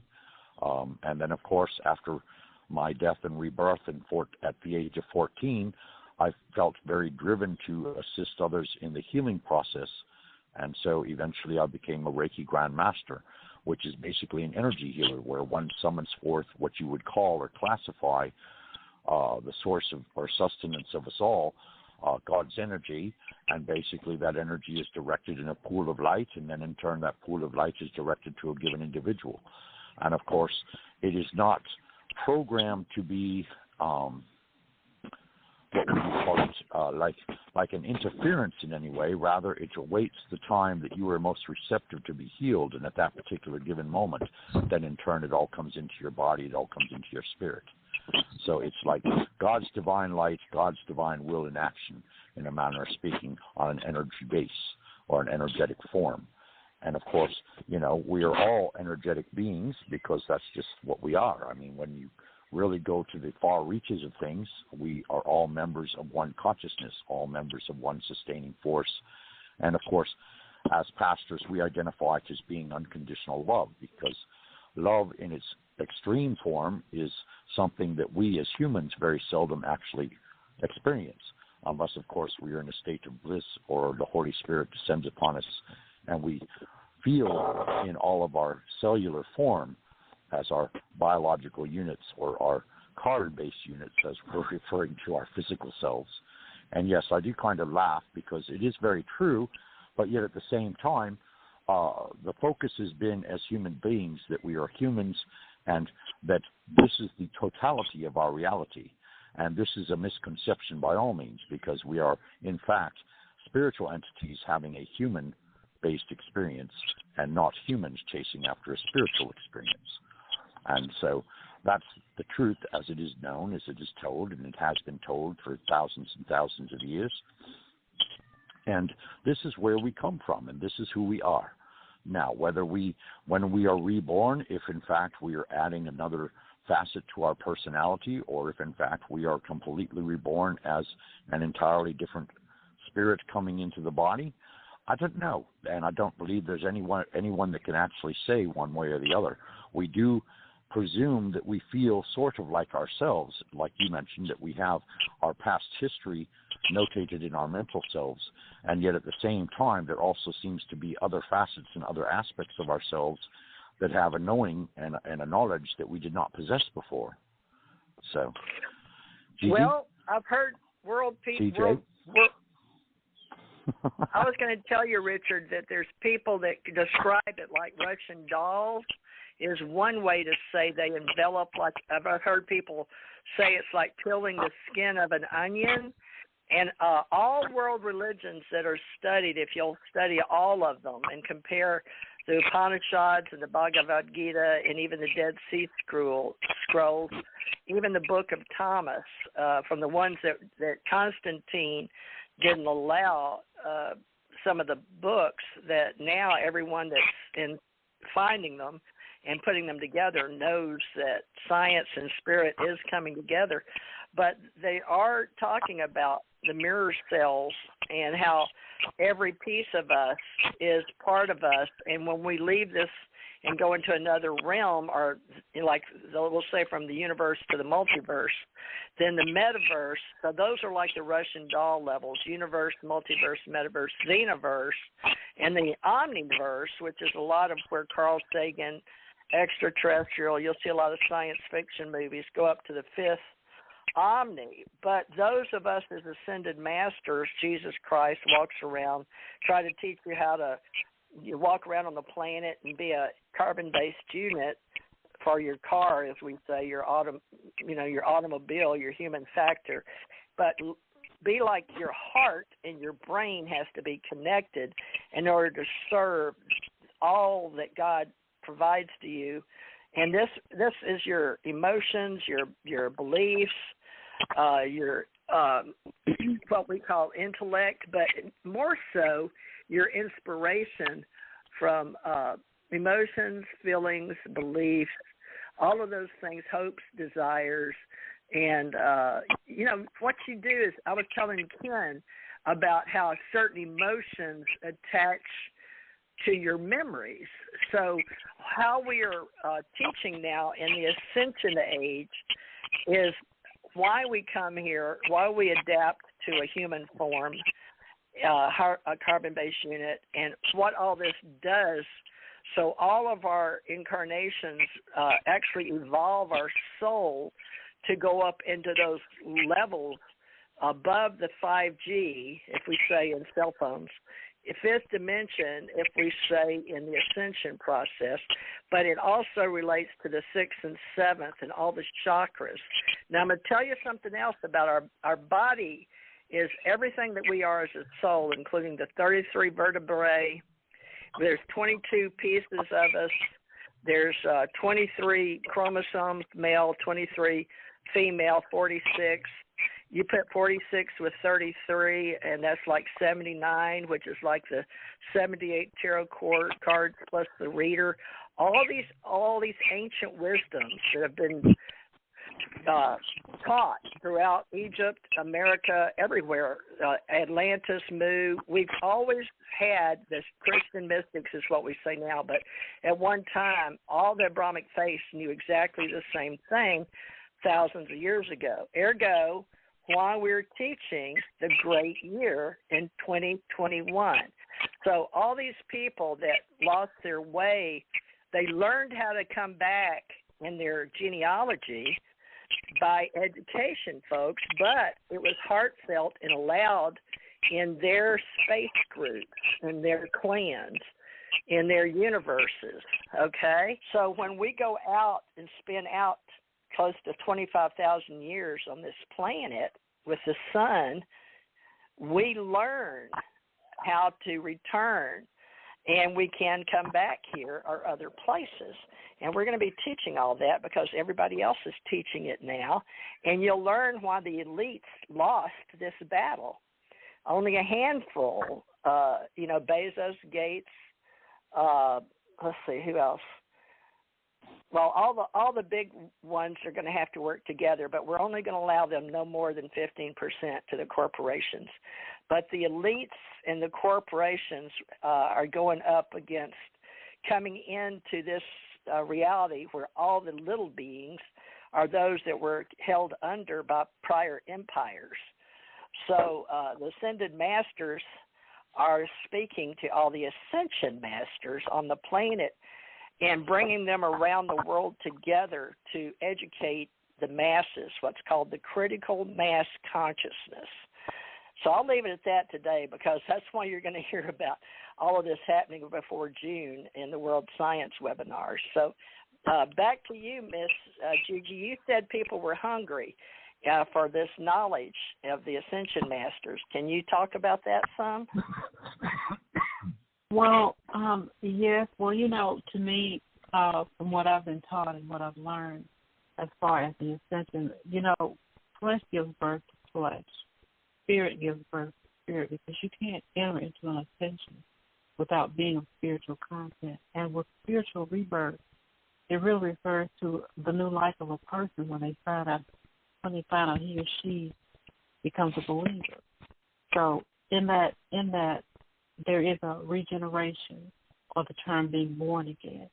As you said before, all spiritual rebirths are different for each person, and I was taught that all humans were basically slaves. All humans, not derogatory in that word, the word slave, but when they're spiritually dead, in their trespasses, then they learn how to come back and be reborn again. So when Adam and Eve disobeyed God, for instance, in the Garden of Eden, they brought sin upon and then death into the world. So as we go back and we leave this world and we go back again to be reborn again, all of that has left us, and we come as new souls into the universe. Because I've learned different things to do when I was taken away. And all of those things we'll talk about probably on the next show, because there are a lot of things that I was involved in and I still am involved in, things that I learned how to do. As all things are possible in this world. Some people just don't believe it. But the most important thing of all to me is that way back in Egyptian times, from way back then, all the way up to now, there's a reason why we have this memory. And this memory is to help us to understand why, how our existence is, and what we should do.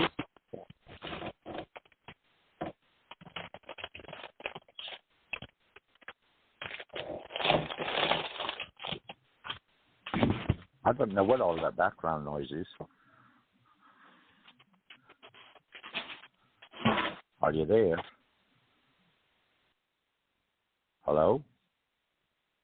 I'm still here. Okay, you're still here. I know Gigi is, and I'm presuming TJ is, but there has been kind of like a clicking sound in the background. I don't know what all it is, but anyway, who knows? Like a chirping parrot or a parakeet that's chirping all the time, driving me wacky. Yeah, I know. I don't know what that is, or fortunately it seems to have stopped now, so I don't know what that was, but anyway. But yes, spiritual concepts have basically traditionally been the same for the last 20,000 years. And now, of course, we have a joining of science and spirituality. And, of course, back probably in the heyday of man's creation, you could say that there was one belief, one knowledge, and that knowledge consisted of all things. So, therefore, it's like we've lost part of the book, and now the book has come back together again. And everyone is basically rereading the book so that, in turn, they awaken within themselves the knowledge that they already have. So that's why I always tell people, yes.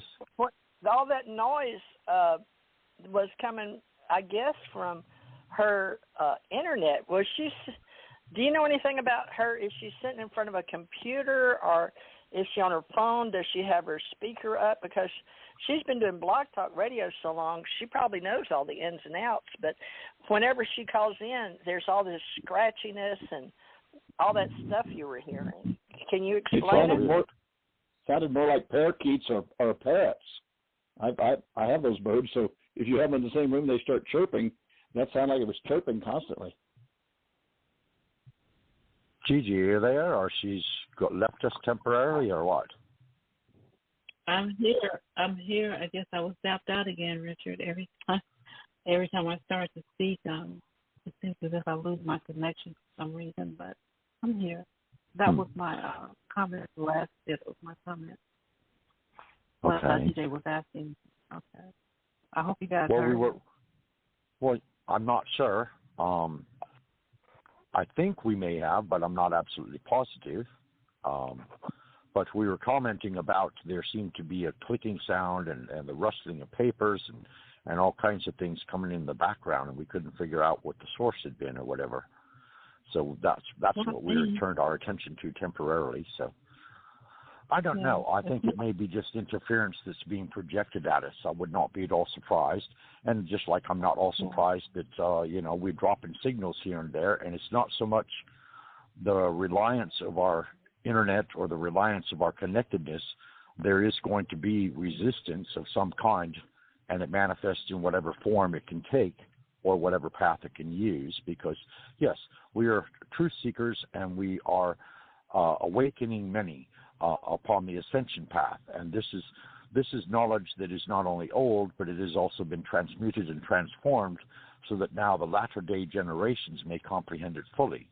And when you go talking about, the reality that you are spirit first and human physicality second, and that in turn you unite the same not only through your 15 chakras and your 15 strands of DNA, but you also unite it in a spiritual capacity, that basically your heart center goes to your higher heart center, which is what TJ was referring to earlier, even though there are the same cells from the brain found now around the lining of the heart and so forth. And that is the center, of course, of our emotions, and it has always been the center of our emotions.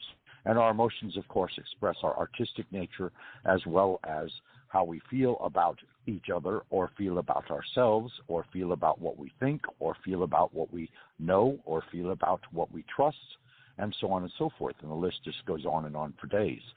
Well, anyway, it has always been said that if you can reach a point of stillness, in other words, you quiet the mind and you begin listening to the heart center, that in turn the heart will disassociate itself from the mind and liberate a person, so that in turn their connectedness to spirit is more direct. And of course, it's also said that in the higher heart is where God lies, or God lives, and that it is only a breath away from any of us at any given moment. And that in turn, by attuning to the higher heart, that in turn the mind is quieted and left behind, because when it comes to spirituality, there is no need for logical thought. And of course, with the junction of science, science is basically maturing to understand that spiritual truth has always been truthful, and science is now in the position of substantiating the same. Wouldn't you agree, Gigi? I agree with you 100%. People being used, as far as ascension, some people say, well, you're on drugs or you're deaf and you don't have any really knowledge of ascending anywhere. It's just, an illusion that you have. But I beg to differ with them, because it is real. When you come back in a new life, in a new body, that regeneration helps you to become the main source of teaching for those here on earth, to help them to understand what you've just been taught yourself, to make this world a better place to live in. So as far as debunking it, there's no way to debunk it, because if you haven't been there, you can't really judge it, and I don't argue with people about that, Richard, because of the fact that they haven't been where I've been, and I can only tell them what I know. And if they have a choice, they can believe it or not believe it. But it is true. You do ascend, and you do come back as being someone else in your human form. Agreed, and it makes a lot of sense, because each time you have been reborn, then in turn you would reawaken, and the grander the awakening would become, until finally you are completely authentic and true self. And basically what happens is, magnetically, since we are electromagnetic beings, we draw magnetically all of those into our lives that are more in harmony with ourselves. And basically, as this happens, of course, we will lose friendships, and we will lose acquaintances and things of this nature, simply because they no longer transmit with the same frequency or the same vibration that we have. And of course, the only certainty in creation, of course, is change. And change is always evident, and change is self-evident, and can be measured by science, or it can be measured in spiritual leaps and bounds. It can be measured in all kinds of different quandaries and different aspects and so forth. And this is what the Ascension Age is all about, Yeah, because some people, I'm sorry. Go ahead. No, go ahead. I apologize. Go ahead. I was just going to say, some people, they have a way of misinterpreting Ascension, because if they really understood, does it really strengthen your faith when you ascend and you come back down, or does it not? And I was going to ask you that question, Richard. Does it really? Hey, Richard, am I supposed to be upset that I'm on this planet right now? That's a good one, Pastor Gigi. I think everybody wants to know that, Richard. Yeah, Richard, help us out here, Master Pastor. Well, in a genuine spiritual text or spiritual concept or spiritual ideology, yes, we have all agreed on some level to be here at this point in time. I don't know. I cannot say for an absolute certainty, that the reasons may be mass consciousness, or the reasons may be individual consciousness, or the reasons may be because there is a task for us yet to complete. Naturally, at 14, I was told that, hey, you got to go back whether you want to or not. And I was basically pushed back, not yelling and screaming, mind you, but there was certainly a lot of resistance because I felt loved and in compliance with peace to a degree of which I had never previously experienced. So, yeah, I can understand that a lot of people are questioning about now, well, am I really here for a reason? And if so, what that reason is. And I think the reason overall is a community of unconditional love, because when two or more are gathered, so is the Christ consciousness, and so are all the ascended masters and all the beings from all of the different dimensions and all of the different galaxies and all of the different universes and so forth. We are all in concordance right now. We are all what you could say the vessels of receptorship. We have decided that at this point in time we will awaken and become authentic to our highest possible degree. And that is the whole purpose of being here, is to shine the light purely by being here. There is no other purpose, there is no other mission per se, other than to exist and to shine the light of unconditional love that you as a being share with others. And all of the other understandings and all of the other truths and all of the rest of the knowledge and wisdom that comes from that is in turn, of course, given by grace, and through grace we interchange with each other. Right. So that is my take on things, sort of, kind of. Kind of like a patient portal, in a way, because you're back and forth.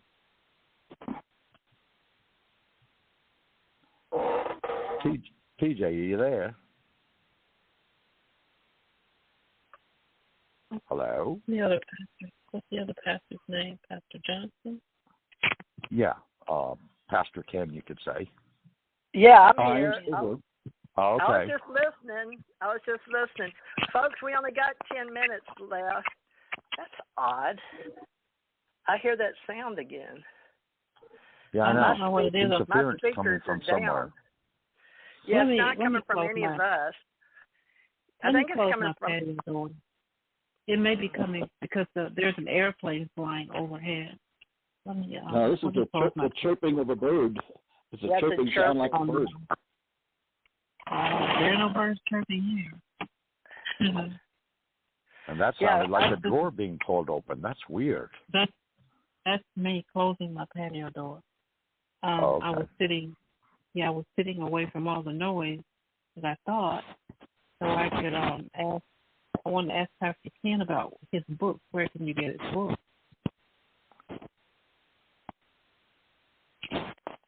Pastor Ken? Yeah, I'm sorry. I didn't hear. You're talking about my book? I got several books, but okay. Well, probably the one that would get everybody into the right thing. It's Ken's Moon, and that's the autobiography, which covers my history, background, and everything we did in the space program, and what we discovered on the moon, some of the alien bases, which I was privy at viewing the pictures and things of, and I was able to keep copies of those forces, which didn't get published out to the public, but I have them, and they're in this book. That's primarily one. And then, I guess we're just going to stick with, the regression of a NASA whistleblower, which got me into a lot of trouble with James Oldberg and a few of the other people, which tried to get me to shut up. The whole thing is when you my feeling is as long as you're sticking with the truth and you've got the documents to prove that what you're saying is true, then they can come after you, but you have to be careful. It's amazing how there have been at least 2 events where they've almost had me taken out, auto accidents and other people involved. Mm-hmm. You just don't know. But I think we have a reason to be here, and we're bringing out the truth facts, and we're doing the right thing. So long as we stick with doing the right thing, we'll be blessed.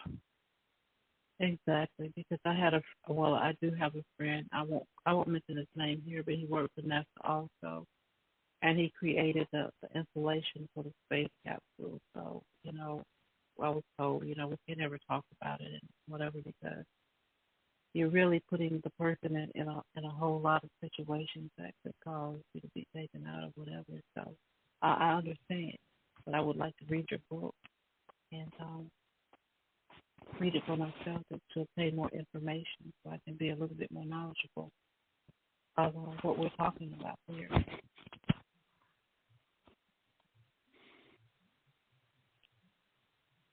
Hello. Okay. Okay. Did he TJ? not hear me, Richard? What? No, I caught part of it. What do you say? Ken's Moon, KEN's apostrophe S. Ken's Moon. I can't put my.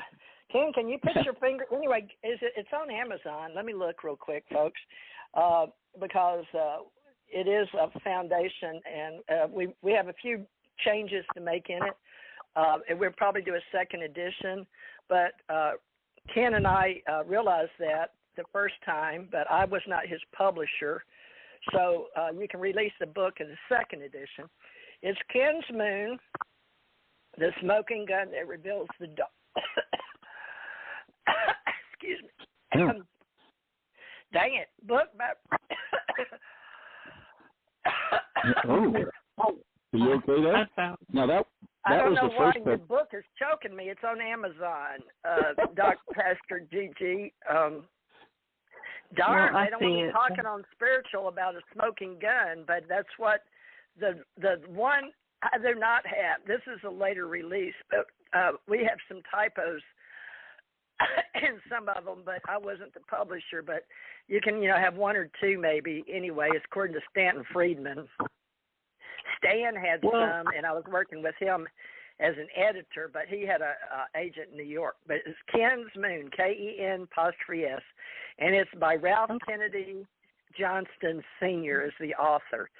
But it says just by Ken Johnston. Ken Johnston Sr. The one I'm looking at has Ken's has your whole name in it. I wonder how many copies you got. Well, I'm looking at it. I'm looking at it right now, and it says it's $902.81. $400. $900. Yeah, that's the price on it. I'm looking at it right on Amazon. Yeah. Now there's one on Prime for $14.99. There's a whole bunch of yours. There's 3. I'm looking at 3 copies of your book, Ken. How many times did you release it? I think somebody did something for me. The original release was Ken's Moon, the smoking gun that revealed the dark mission of NASA. When that was released the second time, it was Ken's Moon revealing the dark mission of NASA. And then Regression of the NASA whistleblower, Ken Johnston Sr. Now that was the third one. So. Okay, we need to put series on these, Ken, so people know it's a re-release. But I'll help you with all that, folks. Okay. We're going to help Ken get his books out, and we're going to write a new one, Ken, and put some things you feel in a different series for Ascension Age. We'll put more of your spirituality in it. But look at paper book, The Regression of a NASA whistleblower, is one of the. But when I pull it up, I see 3 different versions. I do too. Mm-hmm. I see 3. Yeah, I see But three it's very different versions. pricey. I mean, $400, $900. Well, What that's is also all some this? of the books. That's what they do to publishers that publish. I'm a publisher, and also Dr. Richard Allen Miller with Oak Publishing. But we're coming together because Jeff Bezos had so many up there. Now, I've got Cosmos Ambassador that we're writing now, but I put it up to see what they would knock the price up. Ken, it's right next to yours for $2.99, and we don't even have anything on the inside of it. I wanted to see what Amazon would do with that. So it says Cosmos Ambassador, Kindle book, author of Knowing Cosmology. And as far as I know, they left it. It says free app and $2.99. So, folks, the 4 pastors here will get these written properly and get you the right prices, because once they go on Amazon, all these companies, maybe not Barnes & Noble, because all mine used to be on Barnes & Noble, but Google also sells a lot of my books, and some of them are part free and part of them, I've had them up there for years. But Ken, it's the same problem I had, and so did Richard Allen Miller. But let's get you, which ones you want out there. And they do run the prices up depending on what book club you're in or bookstore you're looking at.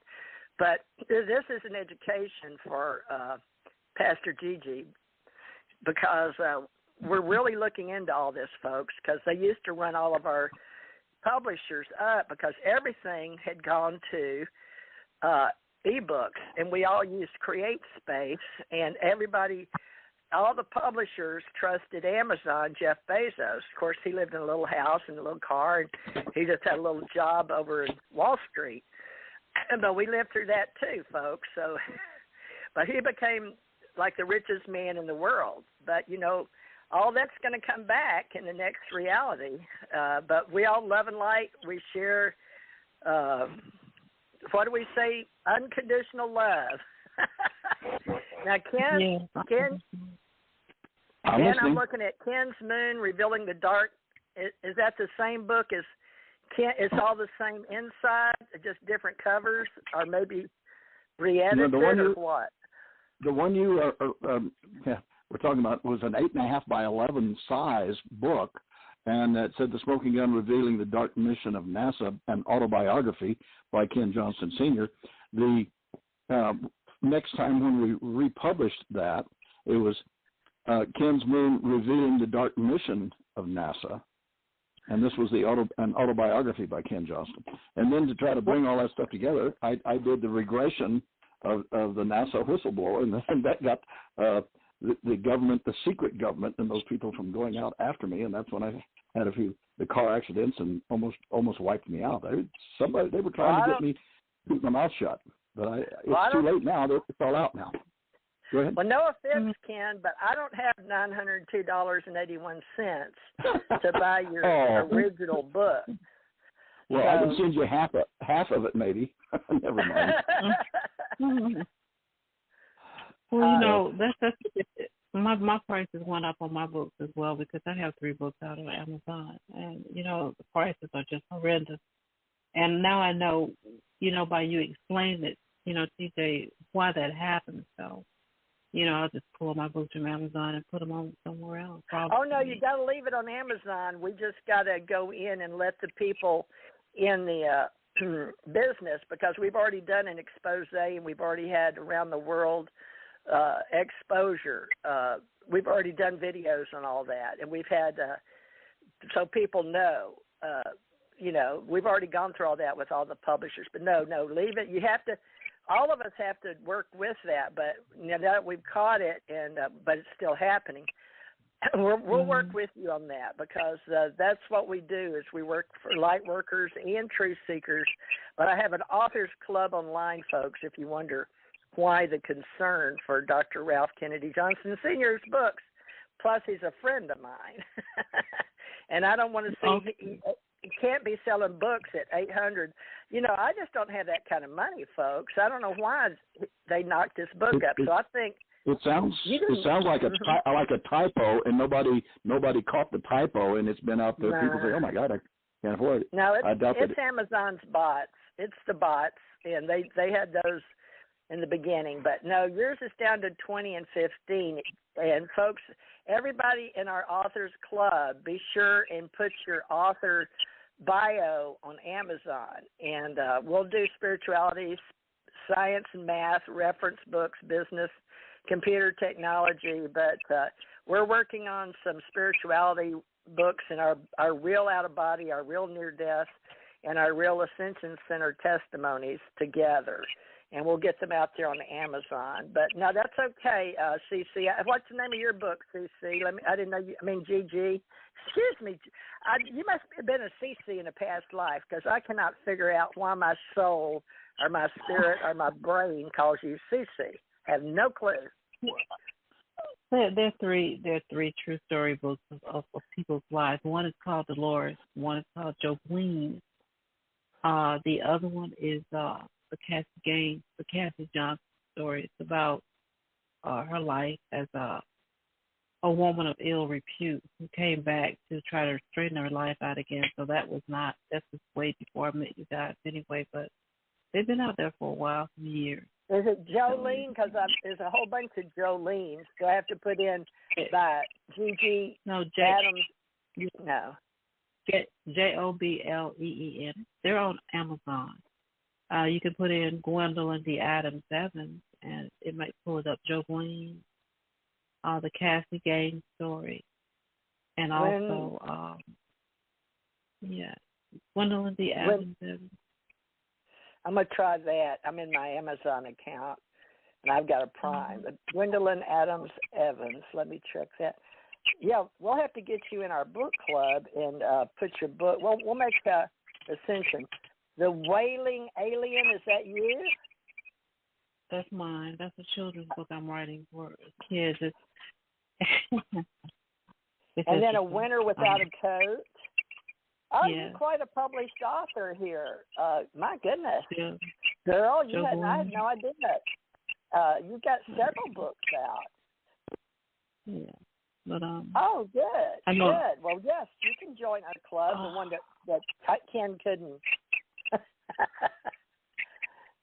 Yeah. The Wailing Alien is actually a true story. It's just in a kid's kind of like a tongue twister.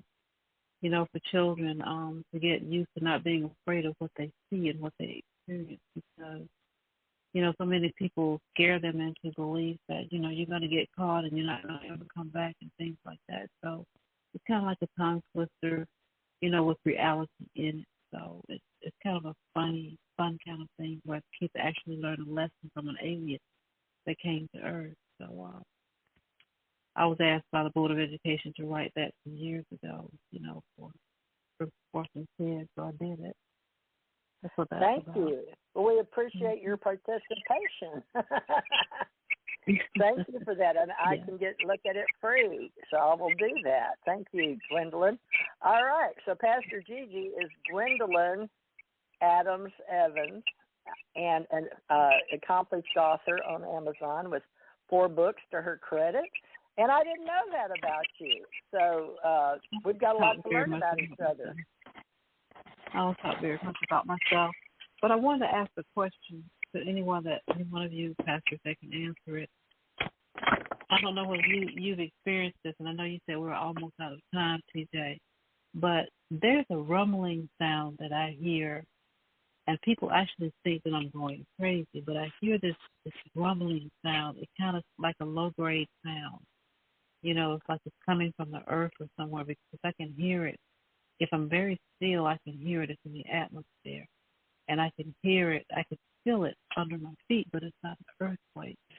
Have you ever experienced anything like that? Because there's a funny sensation that I get to my skin where my hair rises up on my arms every time I hear it. It's something like maybe invisible electricity, for lack of a better word. Does that make sense? Of course, everything is magnetic and everything is electricity. So everything resonates at 0.1 hertz. So the earth, everything, but a lot of people you'll hear talk about 7.8, and that's true too. And then also when the crickets sing, they sing in E flat, okay? So everything is moving, everything is alive, everything is, you know, working together. So, yes, some people modulate more than others, and some hear better than others. And we've had even books written on that in our authors club by, what's his name? He wrote for Amazon. Oh, who is my person? Ken, do you remember over in Texas, our gentleman with Bonnie? Oh, my gosh. They went through the hurricanes, and after the hurricanes he lived around Port Arthur. I can't remember his name, folks. I'm so embarrassed. And I've had so many groups, social media groups, and so many authors, and he swore he was allegiance to ACO. But I was writing today because we lost a lot of our people because of the politics. Pastor Gwendolyn Adams-Evans, author, and Pastor Gigi. The reason is so many of the people got involved in the social media politics on Facebook that they started blocking each other. And that's why I'm reforming with a lot of you people here, because in our church, we can't mix and have a nonprofit as a church and do politics, although I've been in many pews, including the Latter-day Saints, LDS, talking politics, okay? So I know they do it. The government may not know they do it, but that's one of the biggest churches in the world. But a lot of them believe in extraterrestrials and angels, and they know about the kings and the queens and the empires, and they know the levels and the evolutions and the tiers, and they know we come back, and most of the ones with the mega rich all knew exactly what we're talking about today, but they kept it out of the books, even the Bibles, which is the basic instruction before leaving Earth. They left a lot of the books so you wouldn't know what we're telling you is the truth today. But you know how we know? We experienced it. So Ascension Masters are here to come together and support each other and form our own group and unconditional love, with the fact that we will welcome all our love and light, our light workers, our truth seekers, and yes, even our star seeds, and even our scientists and our agnostics. So everybody's invited. And that chirp will not go away. That is coming from Blog Talk, because we used to have that to interrupt. Anytime we started a new show with new people or something, so we're being tested, folks, I guess. But Vox Nest, I will tell them about it because they bought Blog Talk Radio. I'll get with one of their developers, but that used to happen all the time. But it also was coming with the connection when you would come on from Atlanta. Do you know who your service provider is, Miss Gigi? Yes, AT&T. Well, now, if you were a past, do you still all have all your files on Blog Talk Radio? Now I'm talking like the investigator, journalist, or reporter. I'm not talking as the pastor. Now I'm just talking technical. Do you still have an account with Blog Talk? I do. But you know, I do. I still have the account because it seems as if my shows have been split up time that I get on to log on to the artist blog.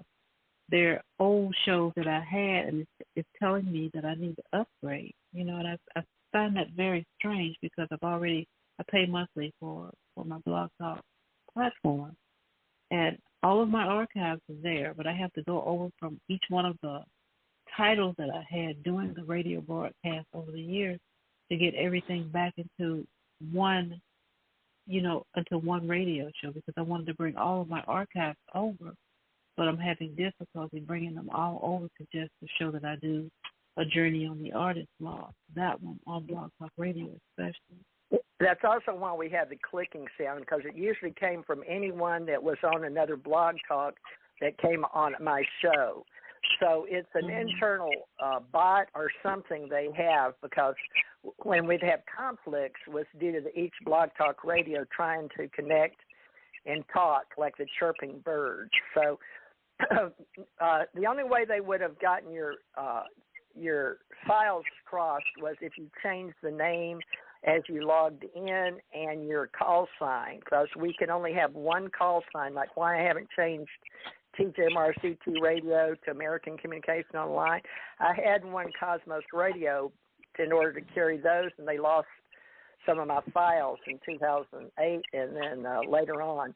So just to let you know, once you get a call sign with a company, it's like getting a Gmail account with one name. I have 10 master, and I'm a programmer and we'll just say that I have brands, folks, but we've worked it out finally after 10 years with Google that they have set me up a branding account where I can do that.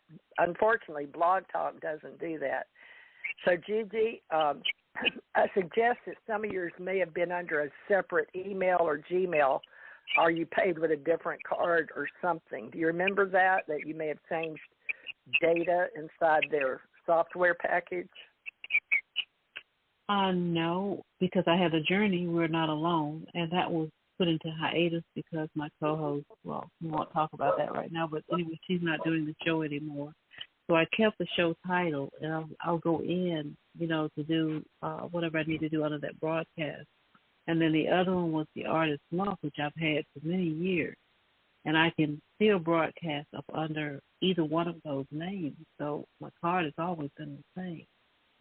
So, the numbers were the same, also. So now the numbers are different, and I'm like, what's going on? Because, you can have one title show, but you can also use a subtitle for whatever you're going to talk about, Right. I can say the subtitles. Right. All right. All right. I think he wants us to get off now because he's ready to get out. All right. Well, so, can I jump in real fast? It doesn't necessarily need to go out to the audience. John. Go ahead, Ken. Well, they may. Yeah, I was just going to say real fast that you asked about that book of mine called Ken's Moon, and it was also republished in Spanish. Who is Spanish, and that's La Luna de Ken. So it's available in all Spanish if that's your language. So anyway, there you go. Well, it's one of them. Ken. Okay. That's great. We'll get it out here, Okay. Ken, on our websites for everybody. Okay. All right, folks, Yeah. we'll do our best to help you. Join our Authors Club online. And Richard will be helping us with radio if you would like to come on and participate. Ken, would you like to return on Saturday or Sunday or both? And is 4 to 6 or 5 to 7 better? Let's go ahead and let everybody know. You would have to get with me, and we'll work out my schedule to be sure that we're all set and I'm available. So we'll work it. Okay, so I guess Ken's on board then, and I know Richard is, and he's agreed to be our official president. And everybody, we're going to get squared away on all our virtual, remote, and our live events for the next 10 years, we hope. So stay tuned, and we will be back, I believe, Wednesday. So stay tuned to Blog Talk Radio. And, Richard, we need to start returning back, so we need to get Marcy and Gigi or whoever wants to do. But I've got some other people I want to talk to you about psychic readings. So, Gigi, we got plenty of people coming forward. So let's get ready. Train the Trainers Monday. Thank you, everybody. You did an excellent job. You're all master pastors now for the Ascension Center, even if a lot of the academics don't believe it. We're going to do our thing. So love and light, everybody. Unconditional love. Love and light. And light. Come back and see us. Keep your eyes to Peace the sky. out, right? Love and light. Okay, I've got to they knocked me out of the studio. Goodness sakes. Okay. Thank you, Ken. Excellent job.